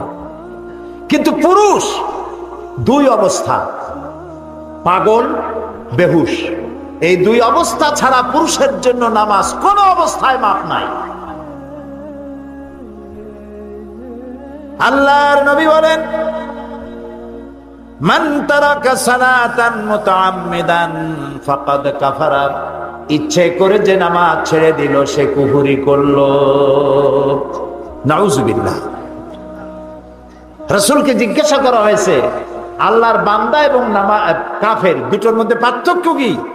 রাসূলুল্লাহ বলেছেন, নামাজ। নামাজ, যে ব্যক্তি নামাজ পড়লো সে ব্যক্তি আল্লাহর বান্দা। যে নামাজ পড়লো না সে কুফরি করলো। নামাজ না পড়া কুফরি, নামাজ না পড়া কি?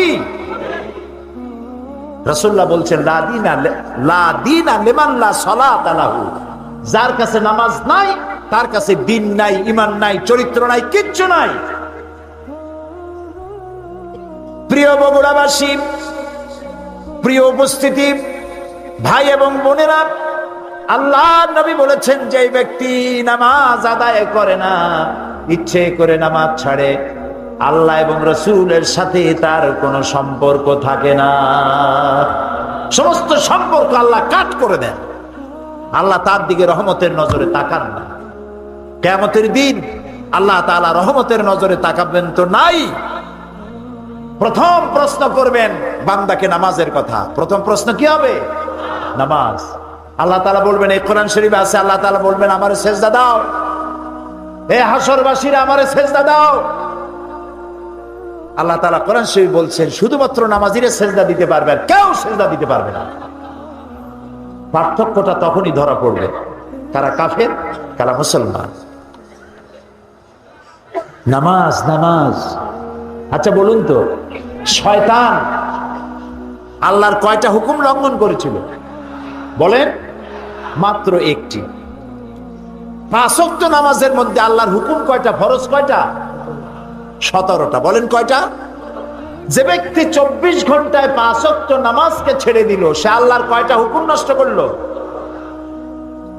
শয়তান ওরে দেখে দূরের থেকে সেলুট মারে, বলে বাবা তুমি আমার থেকেও বড়, আমি মাত্র একটা হুকুম লঙ্ঘন করে শয়তান হয়ে গেছি, তুমি দৈনিক 17টা হুকুম ভঙ্গ করো, তুমি তো শয়তানের বাপ না, শয়তানের দাদা। ট্রাকের পিছনে লেখা থাকে বিপদ মুক্ত দূরত্ব বজায় রেখে চলুন, দেখছেন না? শয়তান ও বেনামাজি থেকে বিপদ মুক্ত দূরত্ব বজায় রেখে চলে। কোন সময় ওনার উপরে আল্লাহর গজব হয় তার ঠিক নেই।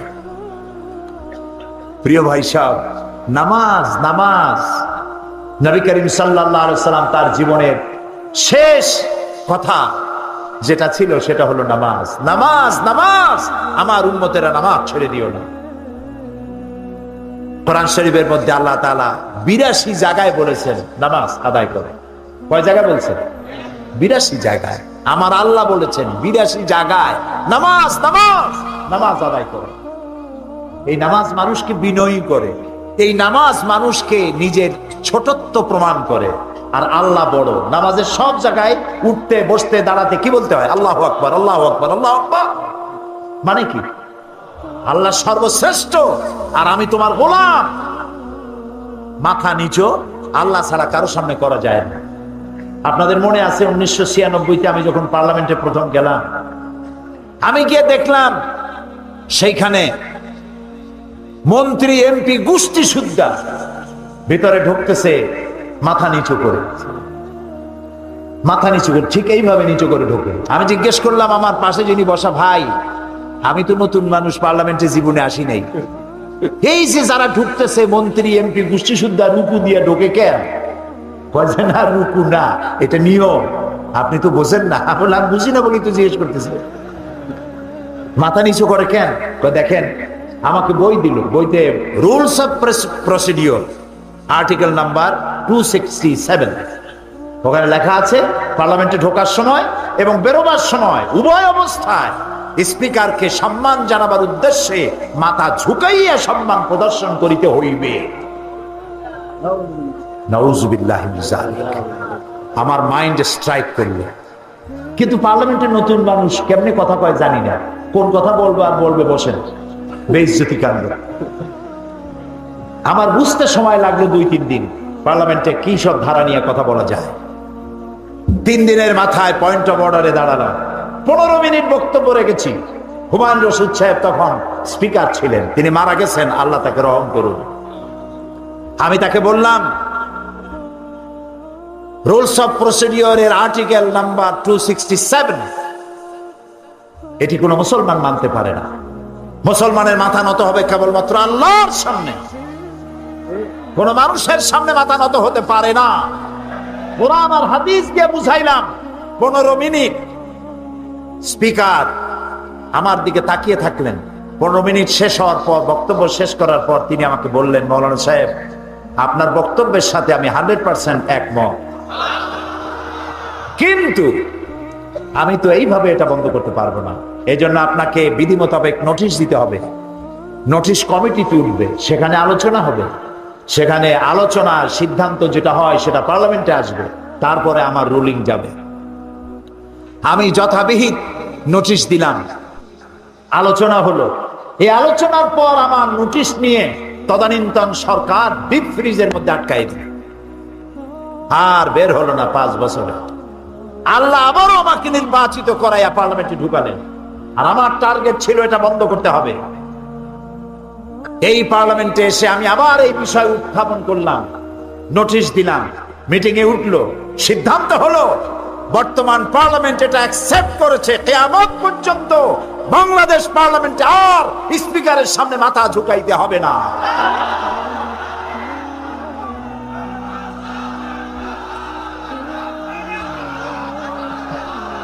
প্রিয় ভাই সব, মানুষ মুসলমান মাথা নত করবে কেবলমাত্র কার সামনে? আল্লাহ ছাড়া কারোর সামনে মাথা নত করা যাবে না। আর নামাজ একমাত্র সিস্টেম যার মধ্য দিয়ে নিজেকে ছোট করা যায়। আল্লাহ সব থেকে বড়, আমি ছোট। এই ছোটত্ব, অহংবোধ, নিজের অহংবোধ, এটাকে মাটির সাথে মিশাবার জন্য এ পর্যন্ত হাত তুলে দাঁড়ায় মানুষ যখন নামাজে দাঁড়ায় আসামির মতো হয়ে যায়। রুকুতে গেল, নিজের অস্তিত্ব আরো অবনমিত হলো। সেজদা যখন দিল তখন তার অহংকার মাটির সাথে মিশে গেল। আমি সেজদা দিয়ে বললাম, আল্লাহ তুমি শ্রেষ্ঠ, আমি তোমার গোলাম।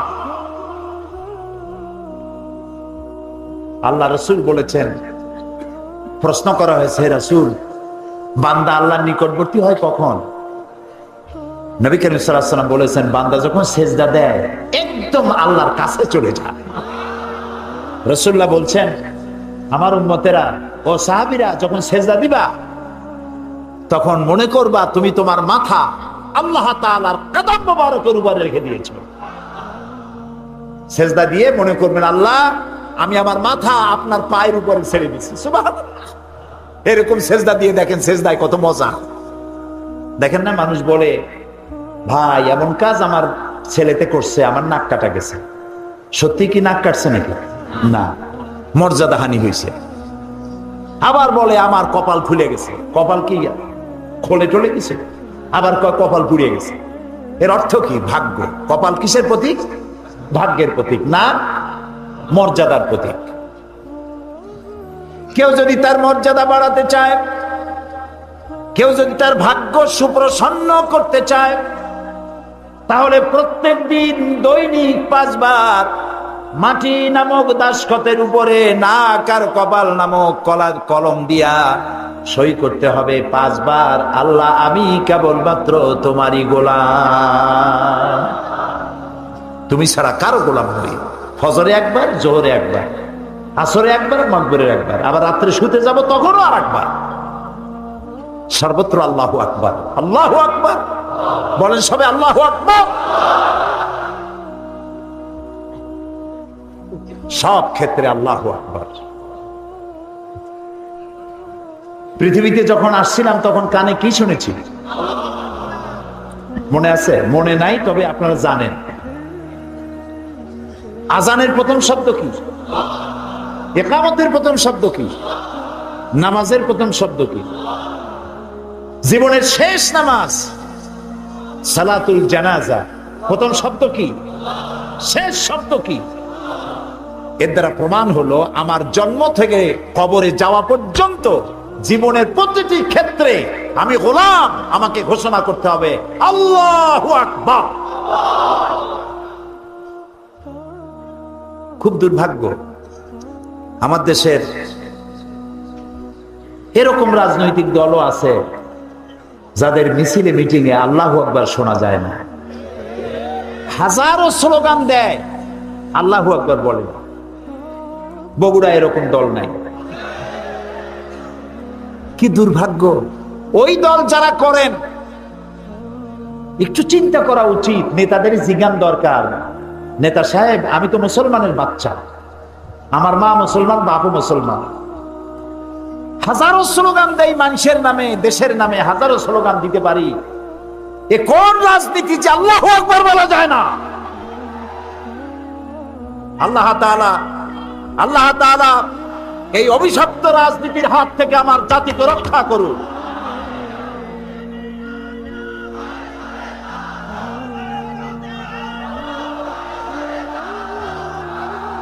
প্রিয় ভাই সব, সুতরাং নামাজ, 5 ওয়াক্ত নামাজ আমরা জীবনে আর ছাড়বো না। যুবকেরা, অনেক যুবক মনে করে এখন তো যৌবন কাল, একটু বিয়ে টিয়া করি, বাচ্চা টাচ্চা হোক, তারপরে ধীরে ধীরে নামাজ ধরবো। তুমি যে বিয়ে করতে পারবা তার কোনো গ্যারান্টি আছে? তোমার যে বাচ্চা হবে তার কোনো গ্যারান্টি আছে? তুমি যে বুড়া হবা তার কোনো গ্যারান্টি আছে? বৈশাখ মাসে যখন ঝড় হয়, ঝড়ে শুধু পাকা আম পড়ে না, কাঁচা আমগুলোও পড়ে, ঠিক না? নিঃশ্বাসের কোনো বিশ্বাস নাই, আজ আছি কাল নাই, এই অবস্থা। এই যে কথাগুলি শুনলাম, আল্লাহ যেন আজকেই এশার নামাজ যারা পড়ে নাই, আজকে থেকেই যেন এশা থেকে নামাজ শুরু করতে পারি, আল্লাহ যেন তৌফিক দেয়, বলেন আমিন। প্রিয় মুসলমান ভাইরা, নামাজ যে পড়বেন না, মুসলমান দাবি করার তার কোনো হক নাই। নিজেকে মোমেনও দাবি করতে পারবেন না, মুসলমানও দাবি করতে পারবেন না। নামাজ পড়তে হবে, নামাজ নামাজ। আপনি অফিসার, নামাজ পড়েন। আপনি মন্ত্রী, নামাজ পড়েন। আপনি এমপি, নামাজ পড়ুন। চেয়ারম্যান, নামাজ পড়ুন। ছাত্র, শিক্ষক, মেয়ে লোক, পুরুষ লোক, মুসলমান, নামাজ নামাজ। নামাজ হয়ে গেছে, দোকান বন্ধ করে দাও। মক্কা শরীফ, মদিনা শরীফ যায় দেখেন, যখনই আজান হয়ে যায় সব দোকান বন্ধ করে দেয়। আর আমরা দোকান বন্ধ আমার দেশে করে না, যে দোকান বন্ধ করলে বেচা কিনে কম হয়ে যাবে। আরে ভাই, আল্লাহর নামাজ পড়তে যাচ্ছেন, কামাইতে বরকত দেওয়ার মালিক কে? আপনি নামাজের জন্য দোকান বন্ধ করে যে নামাজে গেলেন, এই যে সময়টা গেল, হতে তো পারে নামাজ পড়ে আসার পর একজন খরিদ্দার এমন পাবেন যাতে ওই সময় যত খরিদ্দার আসতো একজনে সব কিনে নিয়ে যাবে, হতে পারে না? এই জন্য আল্লাহকে সেজদা দেন বেশি করে, নামাজ ভুলবেন না। অফিসার হন, যেই হন, পুলিশ, বিডিআর, আর্মি, সরকারি ডিউটি যখন করবেন, নামাজ যদি কাজা হয়ে যায়, হতে পারে সরকারি কাজে ঘন্টার পর ঘন্টা ডিউটি পালন করছেন, নামাজ পড়তে পারেন না, যখনই আপনি সময় পেলেন তখনই নামাজটা আদায় করে নেন, নামাজ ভুলে যাবেন না। আচ্ছা, আজকে কি আমরা এই ওয়াদা করতে পারবো যে জীবনে আর নামাজ ছাড়বো না? পারবো? যারা পারবেন কেবলমাত্র তারাই দুটি হাত উঁচু করুন, বলেন, ইয়া আল্লাহ, তোমার পবিত্র নামে শপথ করি, কসম করি, ওয়াদা করি, যতদিন পর্যন্ত মালাকুল মউত আমার মাথার কাছে না আসতেছে, ততদিন পর্যন্ত ফরজ নামাজ, ফরজ রোজা আর ছেড়ে দেব না, আর ছেড়ে দেব না, আর ছেড়ে দেব না। আয় আল্লাহ, আমার মৃত্যু পর্যন্ত আমার এই ওয়াদা আমাকে পালন করার তৌফিক দাও, আমিন ইয়া রাব্বাল আলামিন। হাত নামান। আমি কি জোর করে হাত তুলাইছি? আপনারা হাত তুলেছেন, ঠিক না? দেখলেন কে? সাক্ষী কে? এবার কিন্তু বিপদে পড়ে গেছে। আল্লাহ তাআলা যারা হাত তুললো, আমি মুসাফির, মুসাফিরের দোয়া কবুল হয়, রাসূলুল্লাহ বলেছেন। আমি দোয়া করি সকলকে নিয়ে, আল্লাহ আজকে যারা হাত তুললেন, জীবনের অতীতের ভুল তাদের মাফ করে দাও, এবং ভবিষ্যতে এক ওয়াক্ত নামাজ যেন কেউ ছেড়ে না দেয়, সবাইকে নামাজ আদায় করার তৌফিক দান করো। এই জাতি যদি নামাজি হয়, আল্লাহর রহমত বৃষ্টির মতো নাজিল হতে থাকবে। আল্লাহ রাব্বুল আলামিন বলেন, ওয়ালাউ আন্না হানাল কুরা আমানু ওয়াত্তাকাউ লাফাতাহনা আলাইহিম বারাকাতিম মিনাস সামাই ওয়াল আরদ। দেশের লোকেরা, জনপদের লোকেরা যদি আমার উপর ঈমান আনে আর আমাকে ভয় করার নীতি অবলম্বন করে চলে, দুইটা কাজ। কয়টা কাজ? কে বলতেছেন? আমার উপরে যদি ঈমান আনে আর আমাকে ভয় করার নীতি অবলম্বন করে যদি চলে, তাহলে ওই জমিনের মানুষের জন্য আমি আল্লাহ আকাশ আর জমিনের বরকতের সব দরজা খুলে দেব। প্রিয় ভাই সব, আল্লাহ আমাদের নামাজ আদায় করার তৌফিক দিন। 6 নম্বরে বলা হচ্ছে আল আমিরুন বিল মারুফ, আর 7 নম্বরে হচ্ছে ওয়ান নাহুনা আনিল মুনকার, ভালো কাজের আদেশ করা এবং অন্যায় কাজ থেকে মানুষকে বিরত রাখা মুমিনের ৬ষ্ঠ নম্বরের কোয়ালিটি। ৬ষ্ঠ নম্বর হলো ভালো কাজের আদেশ, ৭ম নম্বরে অন্যায় কাজ থেকে মানুষকে ফিরায় রাখা। এই যে দায়িত্বটা, এই দায়িত্ব একটি বিশাল দায়িত্ব। কোরআন বলছে, কুনতুম খায়রা উম্মাতিন উখরিজাত লিন-নাসি তা'মুরুনা বিল মা'রুফি ওয়া তানহাউনা আনিল মুনকার। আল্লাহ তাআলা বলেন, ও মুসলমানেরা, তোমরা শ্রেষ্ঠ জাতি, খাইরে উমাম, ইমামে আকওয়াম। তোমাদের দায়িত্ব হলো মানুষকে ভালো ভালো কাজের দিকে অনুপ্রাণিত করবে, হুকুম করবে, আদেশ করবে, আর সব ধরনের খারাপ কাজ থেকে মানুষকে ফিরায় রাখবে। এটা কার দায়িত্ব? উম্মতের দায়িত্ব। আল্লাহ তাআলা বলছেন এ দায়িত্ব সব নবীদের, সমস্ত নবীদের কাজই ছিল মানুষকে ভালো কাজের আদেশ দেওয়া আর অন্যায় থেকে ফিরিয়ে রাখা। আল্লাহ তাআলা বলছেন এটা নবীদের কাজ, এটা উম্মতের কাজ। এ কাজটি দলের কাজ। ওয়ালতাকুম মিনকুম উম্মাতুন ইয়াদউনা ইলাল খায়র ইয়ামুরুনা বিল মা'রুফ ওয়া ইয়ানহাউনা আনিল মুনকার। তোমাদের মধ্যে এরকম দল থাকতেই হবে যারা মানুষকে ভালো কাজের আদেশ করবে, অন্যায় কাজ থেকে ফিরায় রাখবে। আল্লাহ তাআলা বলছেন এ দায়িত্ব সব নবীদের, সমস্ত নবীদের কাজই ছিল মানুষকে ভালো কাজের আদেশ দেওয়া আর অন্যায় থেকে ফিরিয়ে রাখা। আল্লাহ তাআলা বলছেন এটা নবীদের কাজ, এটা উম্মতের কাজ। এ কাজটি দলের কাজ। ওয়ালতাকুম মিনকুম উম্মাতুন ইয়াদউনা ইলাল খায়র ইয়ামুরুনা বিল মা'রুফ ওয়া ইয়ানহাউনা আনিল মুনকার।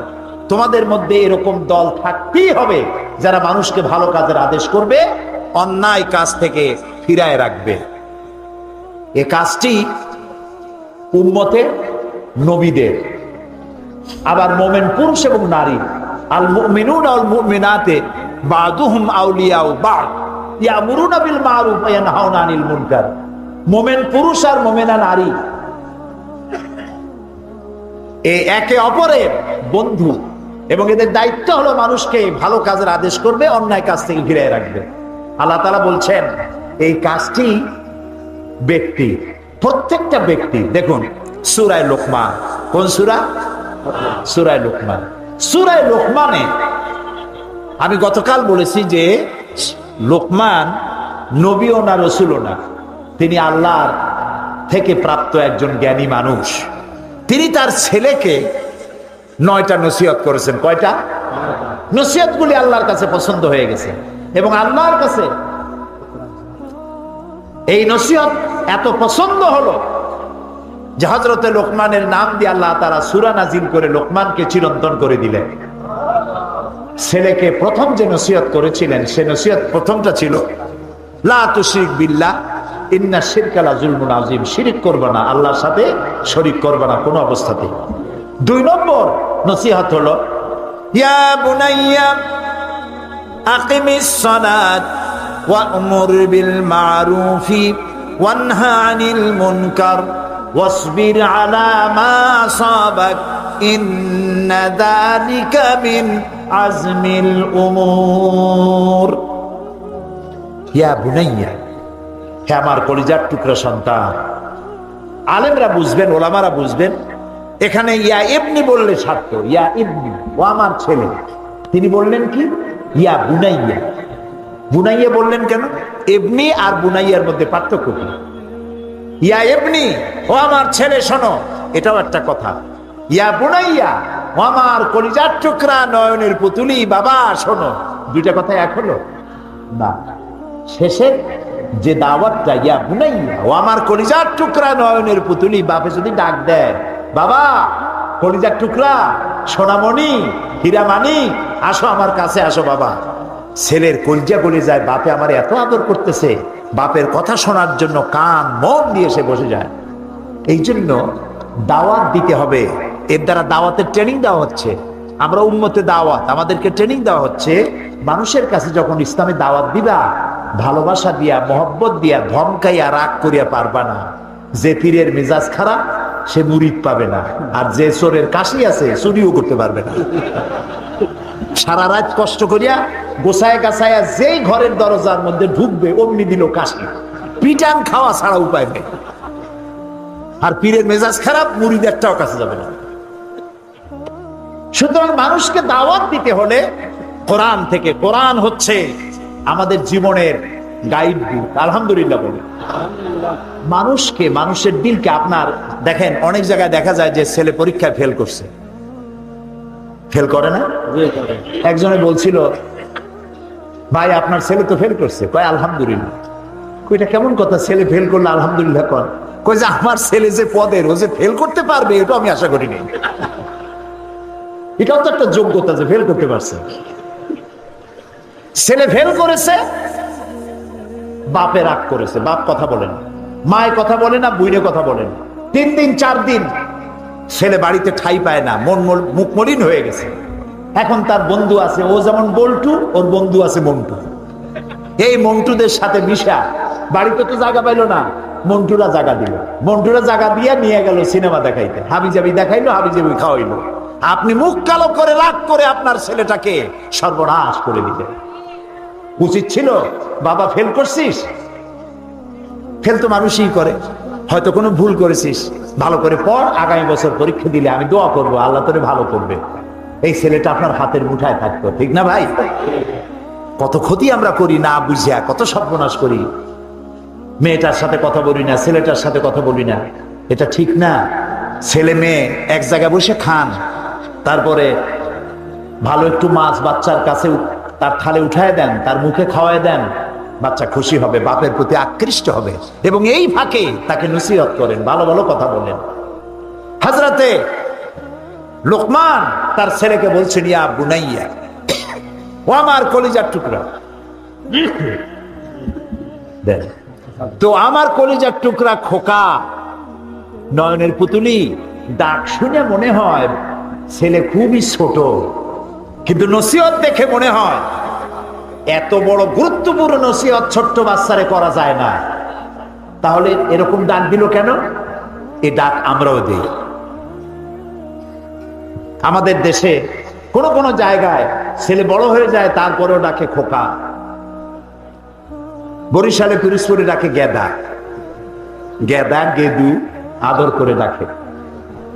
মেহমান গেছে বাড়ি, কয় খোকা মেহমান আসছে, চা নিয়ে আয়, বিস্কুট নিয়ে আয়। মেহমান মনে করে খোকা বুঝি খুবই ছোট। খোকা যখন আসলো তাকায় দেখলো খোকা তো শুধু খোকাই না, কয়েক খোকার বাবা। আমার দেশের তো ঢাকার মেয়র, সেও তো খোকা, কিন্তু তিনিও কয়েক খোকার বাবা। আদর করে নাম রাখে। হযরত লোকমান ছেলেকে ডাকছেন, ও খোকা, ও কলিজার টুকরা, নয়নের পুতুলি বাচ্চা আমার। ইয়া বুনাইয়া। ছেলের মন, চোখ, কান, দিল সব বাপের প্রতি রুঝান হয়ে গেছে। আমার আব্বা কি বলতেছেন এত সুন্দর করে দেখে? বাপ বলতেছে, আকিমিস সালাত। তো আমার আব্বা, ও আমার কলিজার টুকরা, নামাজ প্রতিষ্ঠা করো। আমরা কি এরকম আমাদের ছেলে মেয়েদেরকে বলি? বললে অনেক ভালো হইতো, বলি নেই। নামাজ প্রতিষ্ঠা করো, ওয়ামুর বিল মারুফ, আর ভালো কাজের আদেশ করো, ওয়ানহা আনিল মুনকার, আর সমস্ত খারাপ কাজ থেকে মানুষকে ফিরায় রাখো, ওয়াসবির আলা মা আসাবাক। আর এই কাজ করতে গেলে বাধা আসে। যখনই মানুষকে নামাজের কথা বলবেন, রোজার কথা বলবেন, বলবে যে এই লোকটা স্বাধীনতা বিরোধী, এই নামাজ রোজার কথা বলে মৌলবাদী। হ্যাঁ, সর্বনাশ, মৌলবাদী। এ ধরনের গালি দেবে। যত গালি দিক, আপনাকে চিন্তা করতে হবে নামাজ প্রতিষ্ঠা করতে গিয়ে নবী করিম সাল্লাল্লাহু আলাইহি ওয়াসাল্লামের দান্দার মোবারক শহীদ হয়েছে, সাহাবায়ে কেরাম জীবন দিয়েছে। আমার একটু গালি দেবে তো কি হবে? ওয়াসবির আলা মা আসাবাক, যে বিপদ আসে এই বিপদে ধৈর্য ধারণ করো। তবে ইন্না যালিকা মিন আজমিল উমুর, এই ধৈর্য ধরা এটি খুব বড় কাজ। এইটা যাদের বুকের পাটা বড়, হিম্মত যাদের আছে, সমালোচনা সহ্য করার একমাত্র তাদের পক্ষেই সম্ভব। আল্লাহ যেন আমাদেরকে সহ্য করার তৌফিক দেয়। ভালো কাজের আদেশ দাও, অন্যায় কাজ থেকে মানুষকে ফিরায় রাখো। এ কাজটি নবীদের, উম্মতের, দলের, মোমেন পুরুষ মোমেন নারী, প্রত্যেক ব্যক্তির। আল্লাহ বলছেন এই কাজটি রাষ্ট্রের। এই কাজটি কার? সূরা হজের মধ্যে আল্লাহ তাআলা বলেন, আল্লাযীনা ইম্মাক্কান্নাহুম ফিল আরদ আকামুস সালাত ওয়া আতাউজ যাকাত ওয়া আমারু বিল মারুফি ওয়া নাহাউ আনিল মুনকার ওয়া লিল্লাহি আকিবাতুল উমুর। আমি যদি মোমেনদের কখনো রাষ্ট্র ক্ষমতা দেই, আমার মোমেন বান্দারা যদি রাষ্ট্রে ক্ষমতায় যায়, 4 দফা কাজ করবে। কত, কয় দফা? কে বলতেছেন? আল্লাহ। সূরা আন-নামলের মধ্যে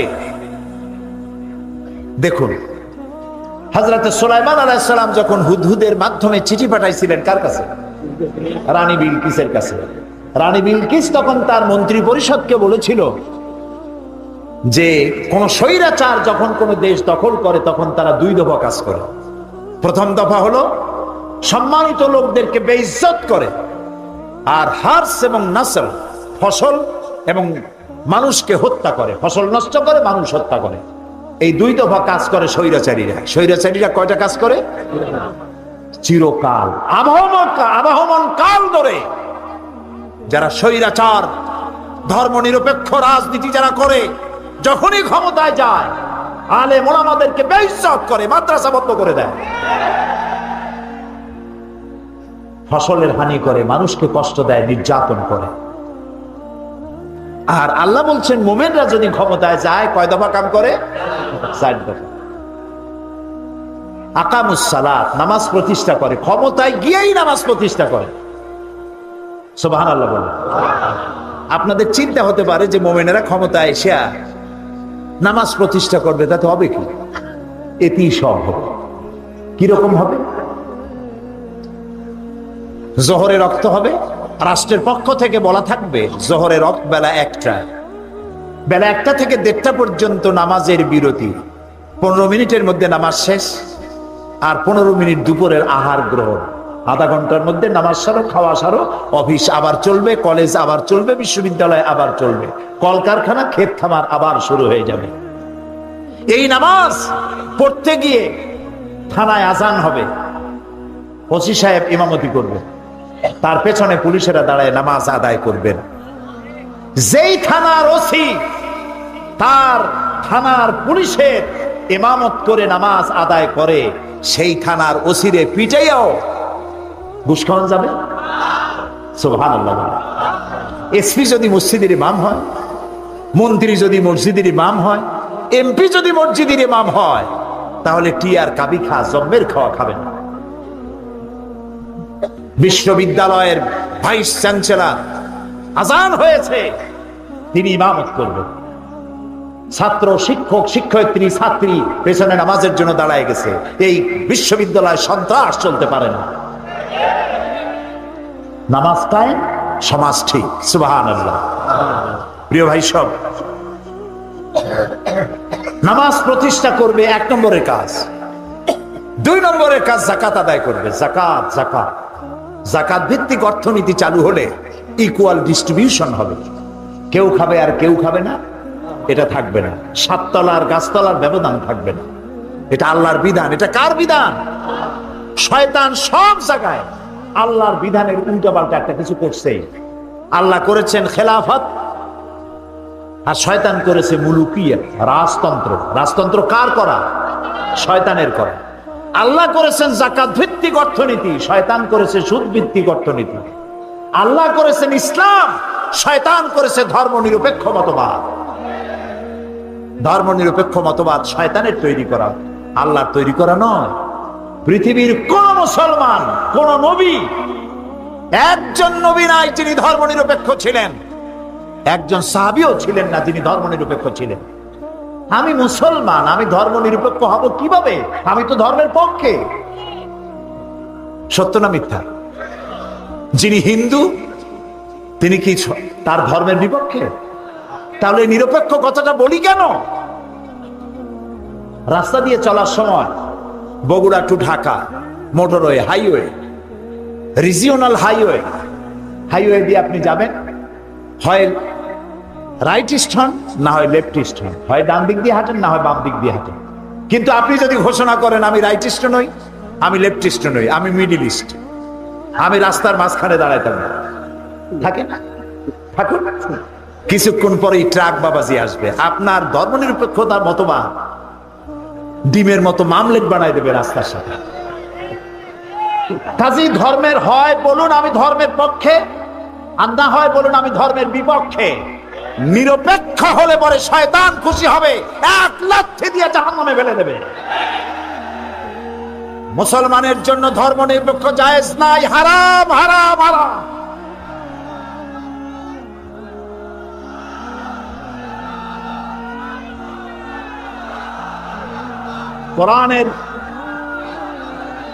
কোরআন অনুযায়ী ধর্ম নিরপেক্ষ একটি কুফরি মতবাদ।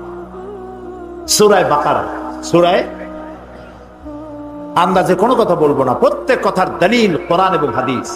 আল্লাহ তাআলা বলছেন আফাতুমিনুনা বিবাদিল কিতাবি ওয়া তাকফুরুনা বিবাদ। কোরআনের কিছু কথা মানবা আর কিছু মানবা না। ধর্ম নিরপেক্ষতা কি? ধর্ম নিরপেক্ষ হচ্ছে নামাজ রোজা হজ যাকাত করবো আল্লাহর কথা মতো, ইলেকশন ভোট নির্বাচন রাজনীতি অর্থনীতি সমাজনীতি সব চলবে আমার বাবার কথা মতো অথবা আমার কথা মতো। এটাই হলো ধর্ম নিরপেক্ষ। তাহলে আমার প্রশ্ন, আল্লাহ এবং রসুলকে আমরা মসজিদের মধ্যে সীমাবদ্ধ করতে চাই, বলতে চাই আল্লাহ এবং রসুল আপনারা দুইজন আমাদের মসজিদে থাকেন, মসজিদে মধ্যে থাকেন, এর বাইরে 144 বাইরে দিতে পারবেন। আমার জীবনের বিস্তীর্ণ অঙ্গনে আল্লাহ এবং রসুলের প্রবেশের অধিকার নাই। নাউজুবিল্লাহ। এবার চিন্তা করুন, যে আল্লাহর প্রয়োজন নাই আমার কলেজে, যে আল্লাহ রসুলের প্রয়োজন নাই আমার বিশ্ববিদ্যালয়, যে আল্লাহর প্রয়োজন নাই আমার বঙ্গভবনে, আমার পার্লামেন্টে, আমার ক্যান্টনমেন্টে, আমার ক্ষেত খামার অফিস আদালতে, যে আল্লাহর প্রয়োজন নাই, অবশেষে সেই আল্লাহর দরকার কি? আমার আল্লাহ কি এইরকম? মোটেই না। এই জন্য কোন মুসলমান ধর্ম নিরপেক্ষ মতবাদের অনুসারী হতে পারে না, সুস্পষ্ট কুফরি মতবাদ। আল্লাহ তাআলা মুসলমানদেরকে হেফাজত করুন, আমরা বলি আমিন। সবাই বলেন আমিন। কিয়ামতের দিন আমরা সবাই উঠব, আল্লাহর দরবারে দাঁড়াবো, জীবনের ঝুঁকি নিয়ে কথা বলবো। যতক্ষণ নাক দিয়া শ্বাস আসে আর যায় ততক্ষণ বলতে থাকবো ধর্ম নিরপেক্ষ মতবাদ হারাম হারাম হারাম।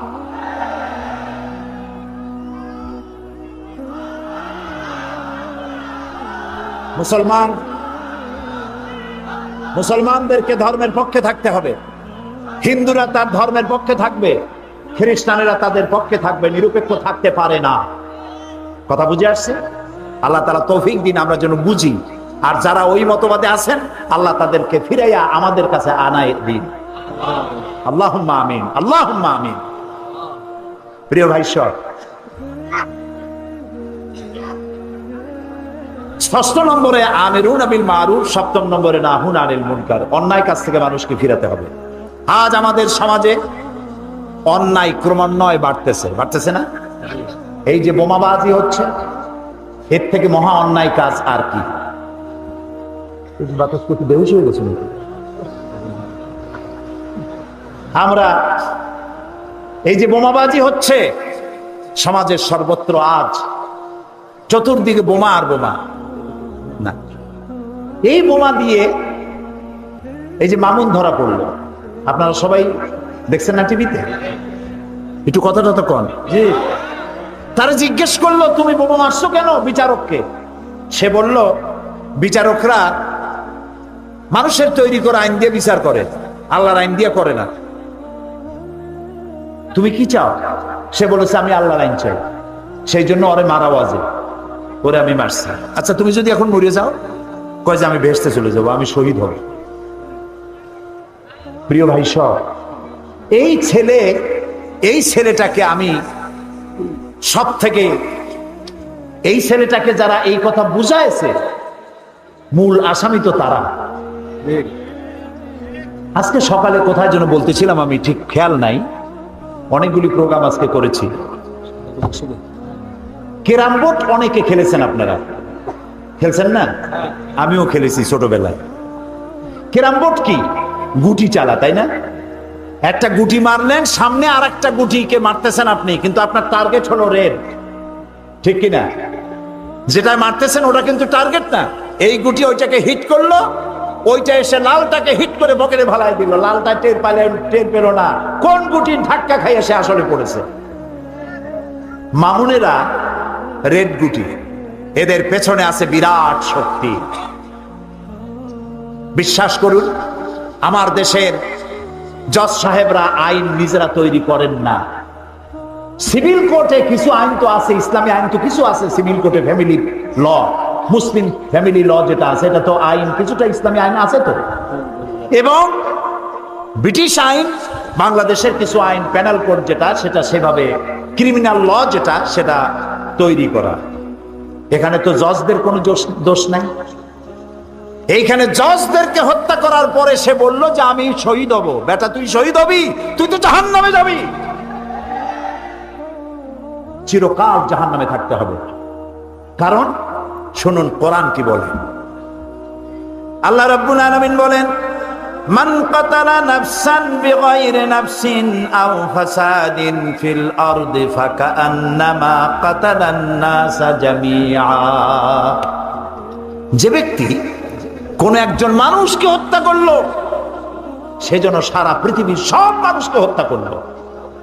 কে বলতেছেন? আল্লাহ বলতেছেন, সেজন্য সারা পৃথিবীর সব মানুষ মেরে ফেললো। ওয়ামান নাহিয়াহা ফাকান্নামা আহইয়ান নাসা জামিআ। আর কেউ যদি মানুষকে বেঁচে থাকার সুযোগ করে দিল, সেজন্য সারা পৃথিবীর সব মানুষকে বেঁচে থাকার সুযোগ করে দিল। একটা মানুষ হত্যা করার অর্থ সারা পৃথিবীর সব মানুষ হত্যা করা। নবী করিম সাল্লাল্লাহু আলাইহি ওয়াসাল্লাম বলছেন, লা জাওয়ালুদ দুনিয়া আহওয়ানু আলাল্লাহি মান কাতালা মুমিনান বিগাইরি হাক্কিল মুমিন আকরামু আলাল্লাহি মিনাল মালাইকাতি আল্লাযীনা ইনদাহু। আল্লাহর কাছে, আল্লাহর নিকটে অবস্থানকারী ফেরেশতার চাইতে মুমিন ব্যক্তি আল্লাহর কাছে অনেক মর্যাদা। কেউ যদি একজন মানুষকে হত্যা করে, আল্লাহর কাছে গোটা দুনিয়া ধ্বংস হওয়া সহজ, একটা মানুষ হত্যা হওয়া এর থেকে বেশি কঠিন। রাসূলুল্লাহ বলছেন, আল্লাহ নবী বলছেন, আউয়ালু মা ইয়াকদা বাইনান নাসি ইয়াউমাল কিয়ামাতি ফিদ দিমা। কিয়ামতের দিন আল্লাহ তাআলা রক্তের হিসাব নেবেন সকলের আগে, খুনের বিচার করবেন সকলের আগে। মানুষের রক্তপাত করা মুসলমানের জন্য জায়েজ নাই। যদি কেউ কাউকে হত্যা করে আর বিচারক যদি বিচার করে যে তাকে প্রাণদণ্ড দাও, হত্যা করো, ব্রাশ ফায়ার করো, কোর্ট মার্শাল করো, সেটা ভিন্ন কথা। কিন্তু নিরপরাধ মানুষকে ষড়যন্ত্র করে হত্যা করা আল্লাহর আইন। এ কি আল্লাহর আইন? আল্লাহর আইন চালু করার জন্য মানুষ হত্যা করা এটা কোন আইন? এভাবে যারা মানুষকে হত্যা করবে তাদের শাস্তি কি? সূরা মায়েদার 33 নম্বর আয়াত মনে রাখেন। সূরা মায়েদা 33 নম্বর আয়াত আল্লাহ তাআলা বলেন, ইন্নামা জাযাউল লাযীনা ইউহারিবুনাল্লাহা ওয়া রাসূলাহু ওয়া ইয়াসআউনা ফিল আরদি ফাসাদান আন ইউকাত্তালু আও ইউসাল্লাবু আও তুকাত্তা আইদিয়াহুম ওয়া আরজুলুহুম মিন খিলাফিন আও ইউনফাউ মিনাল আরদ। যারা আল্লাহ এবং তার রাসূলের বিরুদ্ধে যুদ্ধ করে, অর্থাৎ জমিনে সন্ত্রাস করে, বিপর্যয় সৃষ্টি করে, তাদের জন্য আল্লাহর পক্ষ থেকে নির্ধারিত শাস্তি হচ্ছে এই, তাদেরকে হত্যা করো। যারা মানুষকে হত্যা করে তাকে হত্যা করো, অথবা তাকে শূলবিদ্ধ করো, অথবা তার ডান হাত বাম পা, ডান পা বাম হাত একটা উল্টো আর একটা কাটো, অথবা তাকে দেশ থেকে বহিষ্কার করে দাও। এই 4টি শাস্তির কথা কোরআন শরীফে বলা হয়েছে। যালিকা লাহুম খিজুন ফিদ দুনিয়া ওয়া লাহুম ফিল আখিরাতি আযাবুন আযীম। এই হলো দুনিয়ার লাঞ্ছনাজনক শাস্তি, আর কিয়ামতের শাস্তি তো রয়েছে। সুতরাং কোরআন অনুযায়ী হত্যাকারীকে যে সাহায্য করে, পরামর্শ করে, সমান পাপী। আমার দেশে এই যে হত্যা করছে মানুষকে, কি সব আশ্চর্য ধরনের নাম, জীবনেও শুনি নাই এই সব নাম। হরকতুল জিহাদ, নতুন নতুন আন্দোলন, জামাতুল মুজাহিদিন, জুমরাতুল মাসাকিন। আবার নতুন আরেকটা সংগঠন নাকি হচ্ছে, ওটার নাম হয়েছে পত্রিকায় দেখলাম আল জঙ্গিতুল জংলা। এটা আবার কোন জঙ্গলি আল্লাহ যায়। মাথায় টুপি, মুখে দাড়ি, পরনে লুঙ্গি। বাংলা ভাই, ইংরেজি ভাই, দুর্ভাগ্য এ জাতির। আল্লাহর আইন প্রতিষ্ঠার জন্য বোমা মারা হারাম। আবার কিছু কিছু পত্রিকা আছে বোমার ঘটনা ঘটলেই সেখানে জামাত কানেকশন খোঁজে, জামাত শিবিরের কানেকশন আছে। কি দূরবীন দিয়ে দেখছে কিরকম? এই যে বোমাটা মারলো, তার বাবার শ্বশুরের খালাতো ভাইয়ের নানা, সে একদিন জামাত ইসলামীর বাড়ির সামনে দিয়ে হেঁটে গেছিল। এই হলো জামাত কানেকশন। পাগল কে গাছে ধরে? জামাত ইসলামী কোন দুঃখে বোমা মেরে আল্লাহর আইন করবে? জামাত ইসলামী বিগত 1.5 শতাব্দী ধরে আল্লাহর দ্বীনের পতাকা বহন করে চলছে উপমহাদেশে, বাংলাদেশের বুকে। বোমা মেরে মানুষ হত্যার নজির জামাতের ইতিহাসে নাই। জামাত গণতন্ত্রে বিশ্বাস করে, গণতান্ত্রিক পদ্ধতিতে মোটিভেশন করে মানুষকে কোরআন দ্বীন বুঝায়া রাসূলের আদর্শে ইসলাম প্রতিষ্ঠার চিন্তা করে। শুনে রাখুন, যদি তাতে জামাত ইসলামীকে রাসূলের বিধান অনুযায়ী, আল্লাহর বিধান অনুযায়ী এ দেশকে পরিচালনা করার জন্য 100 বছর অপেক্ষা করা লাগে, জামাত ইসলামী অধীর আগ্রহে 100 বছর অপেক্ষা করবে, চরমপন্থা গ্রহণ করবে না।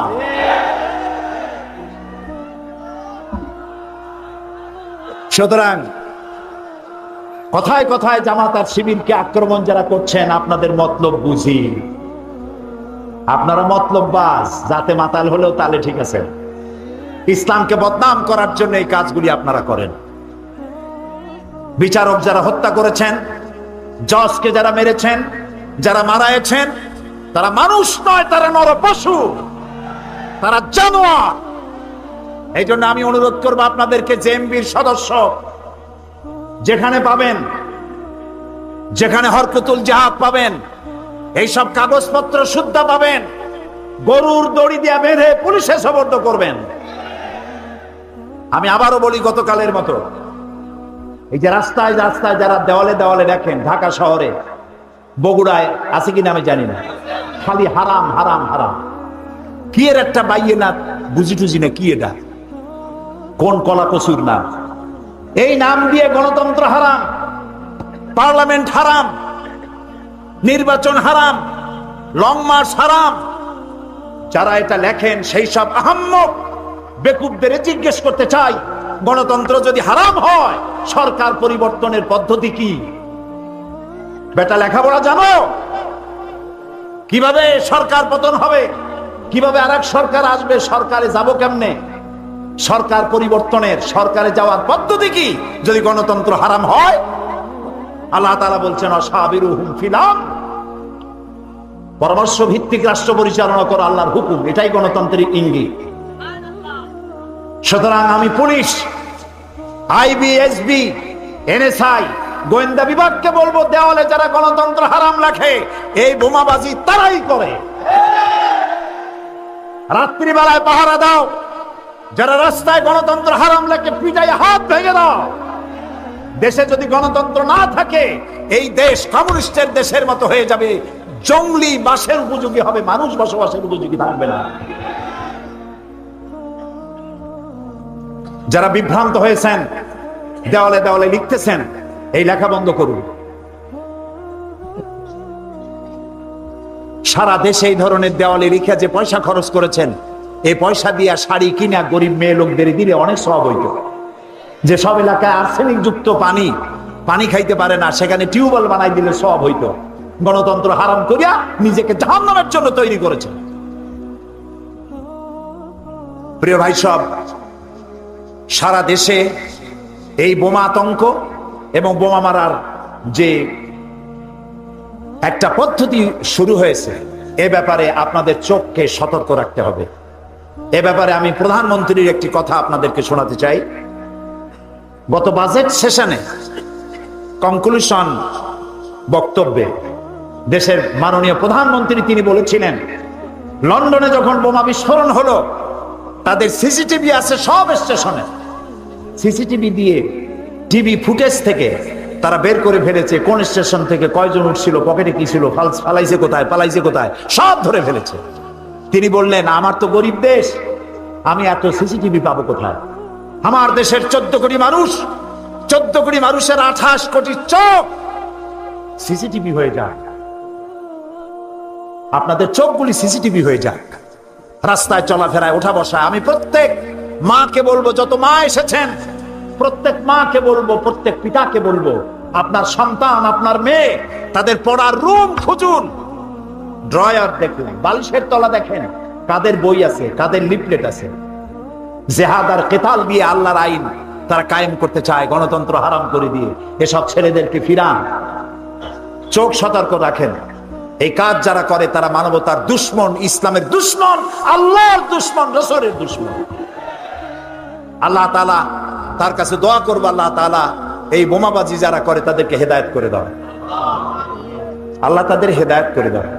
হেদায়েত যদি ওদের কপালে না থাকে তাহলে লানত দিয়া, গজব দিয়া এই নরপশুদের হাত থেকে বাংলার 56,000 বর্গমাইল জমিনকে তুমি হেফাজত করো। প্রিয় ভাই সব, নবী করিম সাল্লাল্লাহু আলাইহি ওয়াসাল্লাম আমারু বিল মারুফ ওয়ান নাহুন আনিল মুনকার এই দায়িত্ব পালন করে দুনিয়া থেকে বিদায় হয়ে গেলেন। হযরত আবু বকর ক্ষমতায় আসলেন, সুবহানাল্লাহ বলবেন না? ওমর রাদিয়াল্লাহু তাআলা আনহু চিফ জাস্টিস হলেন, মানে কি প্রধান বিচারপতি, কাজীউল কুজ্জাত। এতে ঐতিহাসিকরা লিখছেন, ফামাকাতা আমান কামিলান ফালাম ইয়াখতাসিম ইলাইহি ইসনান। 1 বছর পার হয়ে গেল, হযরত ওমরের আদালতে কোনো মামলা দায়ের হলো না। হযরত ওমর খলিফাতুল মুসলিমিন আবু বকরের কাছে এসে বলছেন, মা হাজাতা বি ইনদা কওমিন মুমিনিনা ইয়া খলিফাত রাসূলিল্লাহ সাল্লাল্লাহু আলাইহি ওয়াসাল্লাম। হে আল্লাহর রাসূলের খলিফা, এই জাতির জন্য আমি চিফ জাস্টিস হয়ে লাভটা কি? তিনি প্রশ্ন করলেন, লিমাজা, তুমি কেন এই কথা বলো? তিনি বললেন, 1 বছর আমি চিফ জাস্টিসের চেয়ারে বসে থাকি সারা দিন, 1 বছর একটা মামলা আমার কোর্টে আসলো না। সুবহানাল্লাহ কইতে ইচ্ছে করে না? আছে পৃথিবীতে কোথাও যে 1 বছরে মামলা হয় না? খলিফাতুল মুসলিমিন সিদ্দিক আকবর জিজ্ঞেস করলেন, ওমর, তোমার কাছে মামলা আসলো না কেন? এ ব্যাপারে তোমার ধারণা কি? তিনি বললেন, ধারণা আমি একটা কিছু করি নাই তা না, আমি ধারণা একটা করেছি। কি? তিনি বললেন, আপনি আমাকে যে কওমের চিফ জাস্টিস করেছেন তাদের দিন হচ্ছে দীনহুমুন নাসিহা, তাদের দিন হলো ভালোবাসা, প্রত্যেকে প্রত্যেকের কল্যাণ কামনা করে। আমি যদি রব্বানী সাহেবের কল্যাণ কামনা করি, উনি কি আমার অকল্যাণ কামনা করবে? আমি যদি শাহাবুদ্দিন সাহেব তাকে যদি কল্যাণ কামনা করি, উনি আমার সাথে শত্রুতা করবেন? তো প্রত্যেকেই প্রত্যেকের কল্যাণ কামনা করে, সেই জন্য মামলা হয় না। আর আমরা তো কল্যাণ কামনা করি না। আমাদের দেশে মানুষ একে অপরের নডা ভালাইয়া কল্যাণ কামনা করে, যার জন্য মামলা হয়। কল্যাণের ন নাই। মানহাজুহুমুল কোরআন, আর এই জাতির মানহাজ, টার্গেট, উদ্দেশ্য, লক্ষ্য কোরআন। ওয়া আমালুহুম আল আমরু বিল মারুফ ওয়া নাহয়ু আনিল মুনকার, আর এই জাতির আমল হচ্ছে যার সাথে যার দেখা হয় ভালো কাজের জন্য অনুপ্রাণিত করে, আর খারাপ কাজ দেখলেই নিরুৎসাহিত করে। সুবহানাল্লাহ। আমরা কি করি? না করি না। ভালো কথাও কম বলি, আর খারাপটা নিষেধ তো করিই নাই। কত যুবক আছে বোঝে না গলায় সোনার চেন আঙ্গুলের মতো মোটা, পৌষ মাসের প্রচন্ড শীতের মধ্যেও জামার 2-3টা বোতাম খোলা রাখে যাতে লোকেরা বোঝে কিছু একটা ঝুলানো আছে। এটা দেখার পরে বলি না, বাবা এই সোনার চেন পুরুষের জন্য হারাম, তুমি এটা খুলে তোমার মায়েরে দাও, না হয় বোনেরে দাও, বউ থাকলে তারে দাও। কত ভালো হইতো। সে সিগারেট টানতেছে, মদ খাইতেছে, জুয়া খেলতেছে। অন্যায় কাজ দেখলে তাকে নিরুৎসাহিত করার জন্য সেই মন আমাদের আজ আর নাই। সেই জন্যই আমাদের অধপতন হয়েছে। ওমর রাদিয়াল্লাহু তাআলা আনহু বলছেন, ওয়াহিদিন মিনহুম ইয়ারিফু হাদ্দাহু ফায়াকিফু ইনদা। ও খলিফাতুল মুসলিমিন, এই জাতির অবস্থা হচ্ছে, এই জাতির প্রত্যেকটি ব্যক্তি, প্রত্যেকটি পার্সন, তারা তাদের সীমারেখা চেনে, বর্ডারের কাছে গিয়ে থেমে যায়। ফায়াকিফু ইনদা, বর্ডারের কাছে গেলে থেমে যায়। বর্ডার কি? মিথ্যা কথা বলা, এটা হারাম। এই বর্ডারে গিয়ে সে থেমে যায়, মিথ্যা বলে না। ঘুষ হারাম, ওখানে গিয়ে দাঁড়ায় যায়। সুদ হারাম, এখানে এসে দাঁড়ায় গেল। জেনা হারাম, ওখানে দাঁড়ায় গেল। জুয়া হারাম, ওখানে দাঁড়ায় গেল। ফায়াকিফু ইনদা, প্রত্যেকেই বর্ডার চেনে। আল্লাহ তাআলা রেড বর্ডার গুলি দিয়েছেন। জেনা, জুয়া, মদ, মিথ্যা, অহংকার, আইল ঠেলা, খাদ্যে ভেজাল দেওয়া, শয়তানি করা, বদমাশি করা হারাম। তিলকা হুদুদুল্লাহ ফালা তাকরাবুহা, এগুলি হচ্ছে আল্লাহর বর্ডার। এই বর্ডার ক্রস করা তো দূরের কথা, এই বর্ডারের কাছেও যেও না। কে বলতেছে? আল্লাহ তাআলা। এরা বর্ডার দেখলেই চেনে, আর সেখানে দাঁড়ায় যায়। ওয়াইজা মারিদা আহাদুহুম আতুহু, এই জাতির কেউ যদি অসুস্থ হয় তাহলে তাকে দেখার জন্য লোকেরা তার বাড়ি যায়, খালি হাতে যায় না। আঙ্গুর, বেদানা যা পারে তাই নিয়ে যায়। এটা রাসূলের সুন্নাত। সুবহানাল্লাহ বলেন। আমাদের বাড়ির কাছে মানুষ অসুস্থ হয়, দেখতে আমরা যাই না।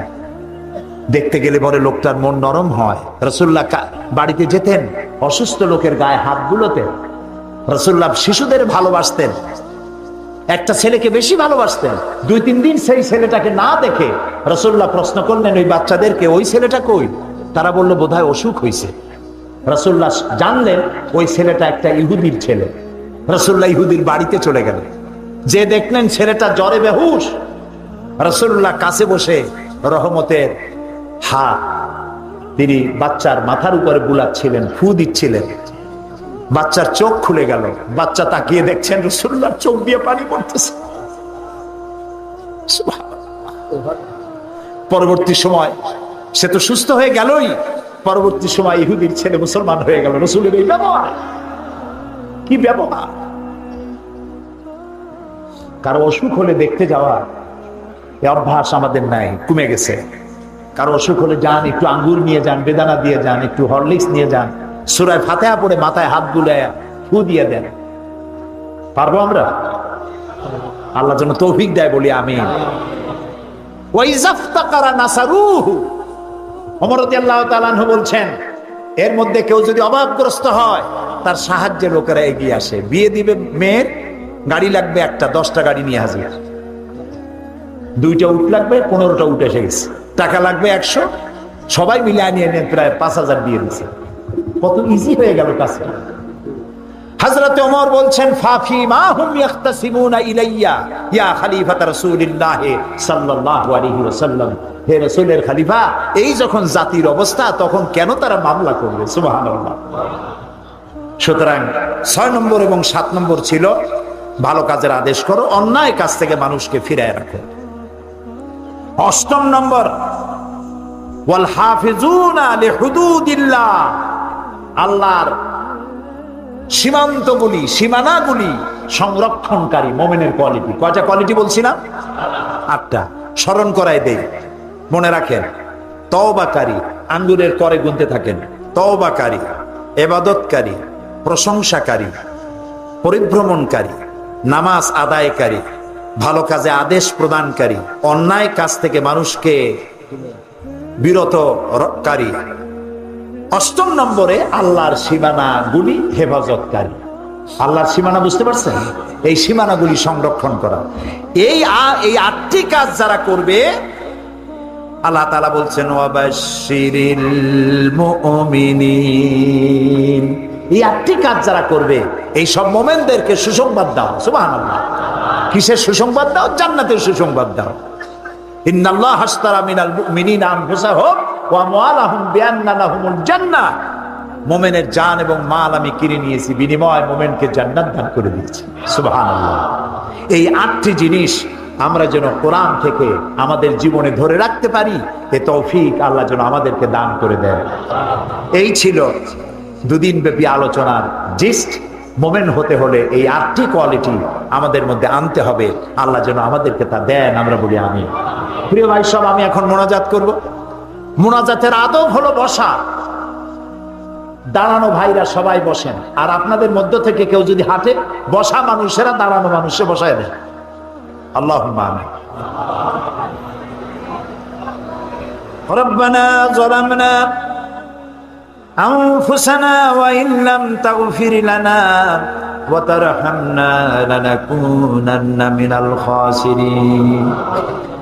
সুবহানাকা আল্লাহুম্মা ওয়া বিহামদিকা নাস্তাগফিরুকা ওয়া নাতুবু ইলাইক। হায় আল্লাহ তাআলা, তোমার আরশে আজিম থেকে রহমতের নজরে বগুড়া ঈদগাহ ময়দানের দিকে, এই জনসমুদ্রের দিকে তোমার রহমতের নজর দিয়া তাকায় দেখো আল্লাহ তাআলা। বিশাল জনসমুদ্র, নারী আর পুরুষ একত্রিত হয়ে তোমার দরবারে গুনার বোঝা মাথায় নিয়ে আল্লাহ হাত তুলেছি। রব্বুল আলামিন, সারা জীবন ধরে বুঝে হোক না বুঝে হোক আল্লাহ শয়তানের ওয়াসওয়াসায় পড়ে যৌবনের সময় বর্তমান সময় পর্যন্ত বহু গুনাহ করেছি, নাফরমানি করেছি। আল্লাহ দয়া করে জিন্দেগীর সকল গুনাহ খাতা আমাদের মাফ করে দাও। রব্বুল আলামিন, আমাদের মধ্য থেকে আমাদের মা বাপ যাদের মারা গেল, কোন হালতে আছে জানি না, আল্লাহ কবর গুলিকে জান্নাতের টুকরায় পরিণত করে দাও। রব্বির হামহুমা কামা রব্বায়ানি সগীরা। পড়েন সবাই, রব্বির হামহুমা কামা রব্বায়ানি সগীরা। হায় আল্লাহ তাআলা, কত যুগ হয়ে গেল আব্বা যাদের মারা গেল, আব্বা জানকে দেখি না, নাম ধরে আর কেউ ডাকে না। আল্লাহ তাআলা আমাদের জন্য কত কষ্ট করেছে, সময় খালি হাতে বিদায় হয়ে গেছে। আল্লাহ আব্বার কবরে জান্নাত বানায়া দাও। আমাদের জনম দুঃখিনী মা 10টি মাস পেটে ধরে কষ্ট করেছেন, ডেলিভারিতে কষ্ট করেছেন, আবার 2টি বছর বুকের দুধ খাওয়ায়া মানুষ করেছেন। ওই জনম দুঃখিনী গর্ভধারিণী মা দুনিয়া থেকে যার বিদায় হয়ে গেল, আল্লাহ কবরটাকে জান্নাতের টুকরা বানাইয়া দাও। হায় আল্লাহ তাআলা, আমাদের মা বাপ যাদের অসুস্থ বেঁচে আছেন, আল্লাহ খেদমত করার তৌফিক দাও। মনিব আমাদের মালিক, আল্লাহ তোমার দরবারে বিনীতভাবে ফরিয়াদ জানাই, আমাদের মা বাপ যারা বৃদ্ধ হয়ে গেছেন, পরনির্ভর করা লাগে এরকম হায়াত তাদেরকে দিও না। আল্লাহ পরনির্ভর হওয়া লাগে, টয়লেটে যাওয়ার জন্য, কাপড় পরার জন্য, খাওয়ার জন্য পরনির্ভর হওয়া লাগে, বিছানায় ফালাইয়া আমাদের মা বাপকে কষ্ট দিও না। আল্লাহ তাদের হায়াত যখন ফুরাবে, ইমানের সাথে সুস্থতার সাথে আমাদের মা বাপকে তোমার বেহেশতে উঠাইয়া নিও। রব্বুল আলামিন, আয় আল্লাহ তাআলা, দিন যত শেষ হতে থাকে, সমস্ত সরকারি অফিসগুলি বন্ধ হতে থাকে, আয় আল্লাহ তোমার অফিসের পদ্ধতি ভিন্ন, রাত যত বেশি হতে থাকে তোমার রহমতের অফিস তত কর্মচঞ্চল হয়ে যায়। আল্লাহ তাআলা, তুমি তোমার আরশে আজিম থেকে বগুড়ার মাঠের দিকে তাকাও। আমরা বড় বিপদে পড়েছি মাবুদ, এত বড় বিপদে পৃথিবীতে মুসলমানেরা কোনোদিন পড়ে নাই। রব্বুল আলামিন, আমেরিকা, আফ্রিকা, ইংল্যান্ড, এশিয়া, মধ্যপ্রাচ্য সর্বত্র মুসলমানেরা বিপদে। আল্লাহ তাআলা যে শান্তিপ্রিয় মুসলমান, এই মুসলমানদেরকে সন্ত্রাসী বানাবার জন্য ষড়যন্ত্র চলছে। আল্লাহ মুসলমানেরা যত জায়গায় বিপদে আছে তুমি সাহায্যকারী হয়ে যাও। আল্লাহ তোমাকে বলবো না কারে বলবো, আমরা কোন নবীর জামানা পাই নাই, আমরা কোন সাহাবীর জামানা পাই নাই, নবী দেখি নাই, সাহাবীও দেখি নাই। শুধু শুনেছি আর পড়েছি, ঈমান এনেছি তোমার উপরে। আল্লাহ আল্লাহ তুমি দয়া করে মুসলমানদেরকে সাহায্য করো। আল্লাহ বড় বড় শক্তি, তাদের অস্ত্র আছে, সমস্ত কাফের বেঈমান ইহুদি নাসারা সব এক হয়ে গেছে। আল্লাহ তাআলা তুমি দয়া করে মুসলমানদেরকে ঐক্যবদ্ধ বানাও। হায় আল্লাহ তাআলা, আমাদের প্রিয় জন্মভূমি বাংলাদেশ, আল্লাহ তাআলা আমাদের প্রিয় জন্মভূমির স্বাধীনতা কিয়ামত পর্যন্ত হেফাজত করো। আল্লাহ তাআলা প্রত্যেক মুসলমান দেশের আশেপাশে আরো 2-4টা মুসলমান দেশ আছে, তুমি আমাদের দিকে তাকায় দেখো, আমাদের পালাবারও জায়গা নাই। রব্বুল আলামিন, তুমি আমার দেশের উপরে রহমত নাজিল করো। কারা বোমা মারে, কারা গ্রেনেড মারে, দোষ দেয় কারে, আল্লাহ তুমি তাকাইয়া দেখো। রব্বুল আলামিন, যারা বোমা মারতেছে, গ্রেনেড মারতেছে, তোমার আইন চালু করার নাম করে তোমার ইসলামকে যারা বদনাম করতে চায়, আল্লাহ এই দুষ্টদেরকে তুমি হেদায়েত করে দাও। হায় আল্লাহ তাআলা, বোমা হামলাকারী সন্ত্রাসী, বোমাবাজ, গ্রেনেড হামলা করলো যারা, তুমি নিশ্চয়ই তাদেরকে চেনো, তাদের সাহায্যকারী, পরামর্শ দানকারী সবাইকে তুমি চেনো। আল্লাহ তুমি তাদের হেদায়েত নসিব করে দাও। আল্লাহ ওদের কপালে যদি হেদায়েত না থাকে, এই বিশাল জনসমুদ্র নিয়ে তোমার দরবারে বিনয়ের সাথে বলি, মাবুদ, ওদের কপালে যদি হেদায়েত না থাকে, বোমা হামলাকারী সন্ত্রাসীদেরকে গজব দাও, লানত দিয়া এই নরপশুদের হাত থেকে বাংলাদেশ রে বাঁচাও। আল্লাহ এদের উপরে গজব নাজিল করো, এদেরকে লানত দাও। এই বোমাবাজদেরকে কারা সাহায্য করে, কারা ওদেরকে বুদ্ধি দেয়, কারা পরিকল্পনাকারী, কারা অস্ত্র দেয়, সরকারের কাছে এদেরকে উলঙ্গ করে দাও। আল্লাহ আল্লাহ তাআলা, আল্লাহুম্মা লা তুসাল্লিত আলাইনা মান লা ইয়ারহামুনা, আল্লাহুম্মা লা তুসাল্লিত আলাইনা মান লা ইয়ারহামুনা। আল্লাহ আমাদেরকে যারা সাহায্য করবে না, আমাদের উপরে যারা জুলুম করবে, আলেমদেরকে যারা গ্রেফতার করবে, মাদ্রাসা মসজিদ যারা ধ্বংস করবে, তোমার রাসূলুল্লাহ টুপিকে কুত্তার মাথায় যারা পরায়, আল্লাহ তাদেরকে ক্ষমতা দিও না। আল্লাহ তাআলা, বাংলাদেশের এই মুসলমানগুলিকে তুমি শাস্তি দিও না, মাফ করে দাও। যত অপরাধ করা হয়েছে আল্লাহ তুমি ক্ষমা করে দাও। আজকের মাহফিলে যারা এসেছেন, মেয়ে লোক, বিয়ে হয়েছে, বাচ্চা হয় না, কলজাটা মরুভূমি হয়ে গেছে। প্রত্যেক মেয়ের জীবনের স্বাদ থাকে নিজের পেটের সন্তানের মা ডাক শুনবে। আল্লাহ, যাদের সন্তান নাই, তোমার রহমতের ভান্ডে কিচ্ছুর অভাব নাই, নিঃসন্তানীকে সন্তান দাও, পেটের সন্তানের মা ডাক শুনে কলিজা ঠান্ডা করে দাও। আল্লাহ তাআলা, স্বামী স্ত্রীর মধ্যে যাদের মিল মহব্বত নাই, মহব্বত পয়দা করে দাও। সন্তান যাদের নাফরমান, আল্লাহ তাদেরকে ফরমাবরদার বানায় দাও।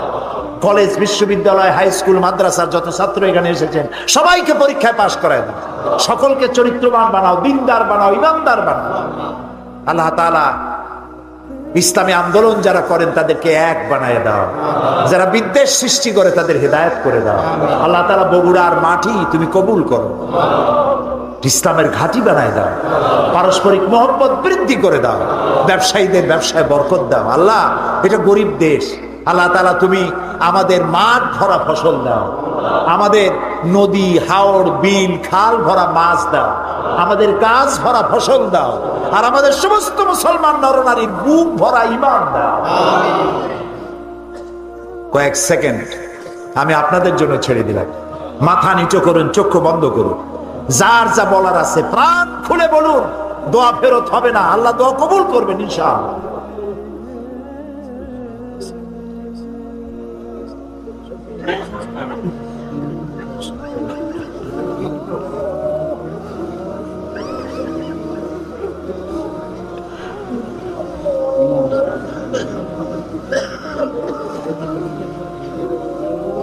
আল্লাহ আল্লাহ আল্লাহ, তুমি একটু তাকায় দেখো তো, তোমার বান্দারা মাথা নিচু করে আসামির মতো কি চাইতেছে। শোনো বাবু, একটু শোনো বাবু, একটু তাকাও আমাদের দিকে। আল্লাহুম্মা লা তারুদ্দানা খাইবিন, আল্লাহুম্মা লা তারুদ্দানা খাইবিন। আল্লাহ তাআলা একেবারে কিছু না দিয়ে কালিয়াতে বিরুদ্ধ দিও না মাবুদ। আমাদের বিবি বাল বাচ্চা ভাই বোন আত্মীয় স্বজন যা তুমি দিয়েছো সবগুলিকে দিনদার বানাও, ইমানদার বানাও, নামাজি বানাই দাও আল্লাহ তাআলা। হায় আল্লাহ, আর একটা দোয়া করি, তুমি রাগ করো না বাবু, তোমার কাছে চাইবো না, কার কাছে চাইবো বাবু? রাসূলুল্লাহ তোমার কাছে যা যা চাইছে আমাদের সব দাও। রাসূলুল্লাহ যে সমস্ত জিনিস থেকে তোমার কাছে পানা চেয়েছে আমাদেরকে পানা দাও। আল্লাহ তাআলা আমার বাংলাদেশের মুসলমান সারা জীবন কাবাকে কেন্দ্র করে তোমার সেজদা দেয়, অনেকে কাবা দেখে নাই, অনেকে তোমার রাসূলের রওজা দেখে নাই। আল্লাহ তাআলা সকলকে যারা কলজা কান্দে যাওয়ার জন্য তোমার ঘর দেখাও, রাসূলের রওজার কিনারে গিয়ে সালাম দেওয়ার তৌফিক দাও। অন্তত সারা জীবনে একটা রাতে রাসূলুল্লাহকে স্বপ্নে দেখার তৌফিক দিয়ে দাও। আল্লাহ তাআলা আমাদের সকলকে ইসলামী আন্দোলনের কবি বানায় দাও। আল্লাহ তাআলা আমার দেশের সেনাবাহিনী, আমাদের গর্ব, আমাদের অহংকার, আমাদের সেনাবাহিনীর উপর তোমার রহমত নাজিল করো। আমাদের বিডিআর, আমাদের পুলিশ বাহিনী, তাদের উপর রহমত নাজিল করো। র‍্যাব, অন্যান্য আইন শৃঙ্খলায় নিয়োজিত বাহিনীগুলি, আল্লাহ তাদের উপর রহমত নাজিল করো। আল্লাহ এই সরকারকে যত ওয়াদা করে ক্ষমতায় আসছে সবগুলি ওয়াদা পালনের তৌফিক দাও। তুমি দয়া করে আবারও জোট সরকারকে দয়া করে ক্ষমতা দিয়ে দাও। সকলকে ঐক্যবদ্ধ হয়ে আল্লাহ তাআলা এই কাজ করার তৌফিক দান করে দাও। কোরআন শরীফের এই মাহফিলের আয়োজন যারা করেছেন, যারা জায়গা দিয়েছেন, আশেপাশে প্রতিবেশী যারা আছেন, আল্লাহ সকলের উপর রহমত করো। এতটুকুনও যারা সহযোগিতা এই মাহফিলের করেছে, আল্লাহ সকলকে আহলে কোরআন বানায়। আমিন। প্রিয় ভাই সব, মা বোনেরা, ভাইয়েরা, আমি আপনাদের কাছে দোয়া চাই। জীবনের একটা দীর্ঘ সময় কোরআনের কথা আল্লাহ বলেছেন, এবারে আসলাম, আগামী বছর আসতে পারবো কিনা জানি না। আমি যে কথাগুলি বলেছি জাতিকে, এই কথাগুলি আল্লাহ যেন আমাকে আমল করার তৌফিক দেন। আর যদি আপনাদের কাছে কখনো খবর আসে সাইদি নাই,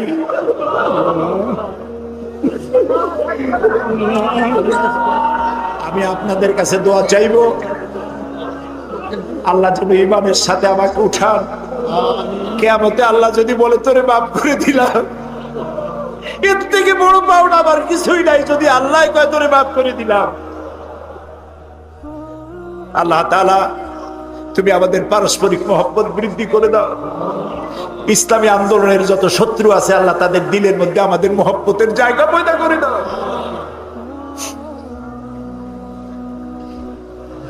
হায় আল্লাহ, আমরা এই বিশ্বাস নিয়ে হাত নামাচ্ছি যে তুমি আমাদের সব কথা শুনেছো এবং সমস্ত দোয়া তুমি কবুল করেছো। রব্বানা তাকাব্বাল মিন্না ইন্নাকা আনতাস সামিউল আলিম ওয়া তুব আলাইনা ইন্নাকা আনতাত তাওয়াবুর রহিম।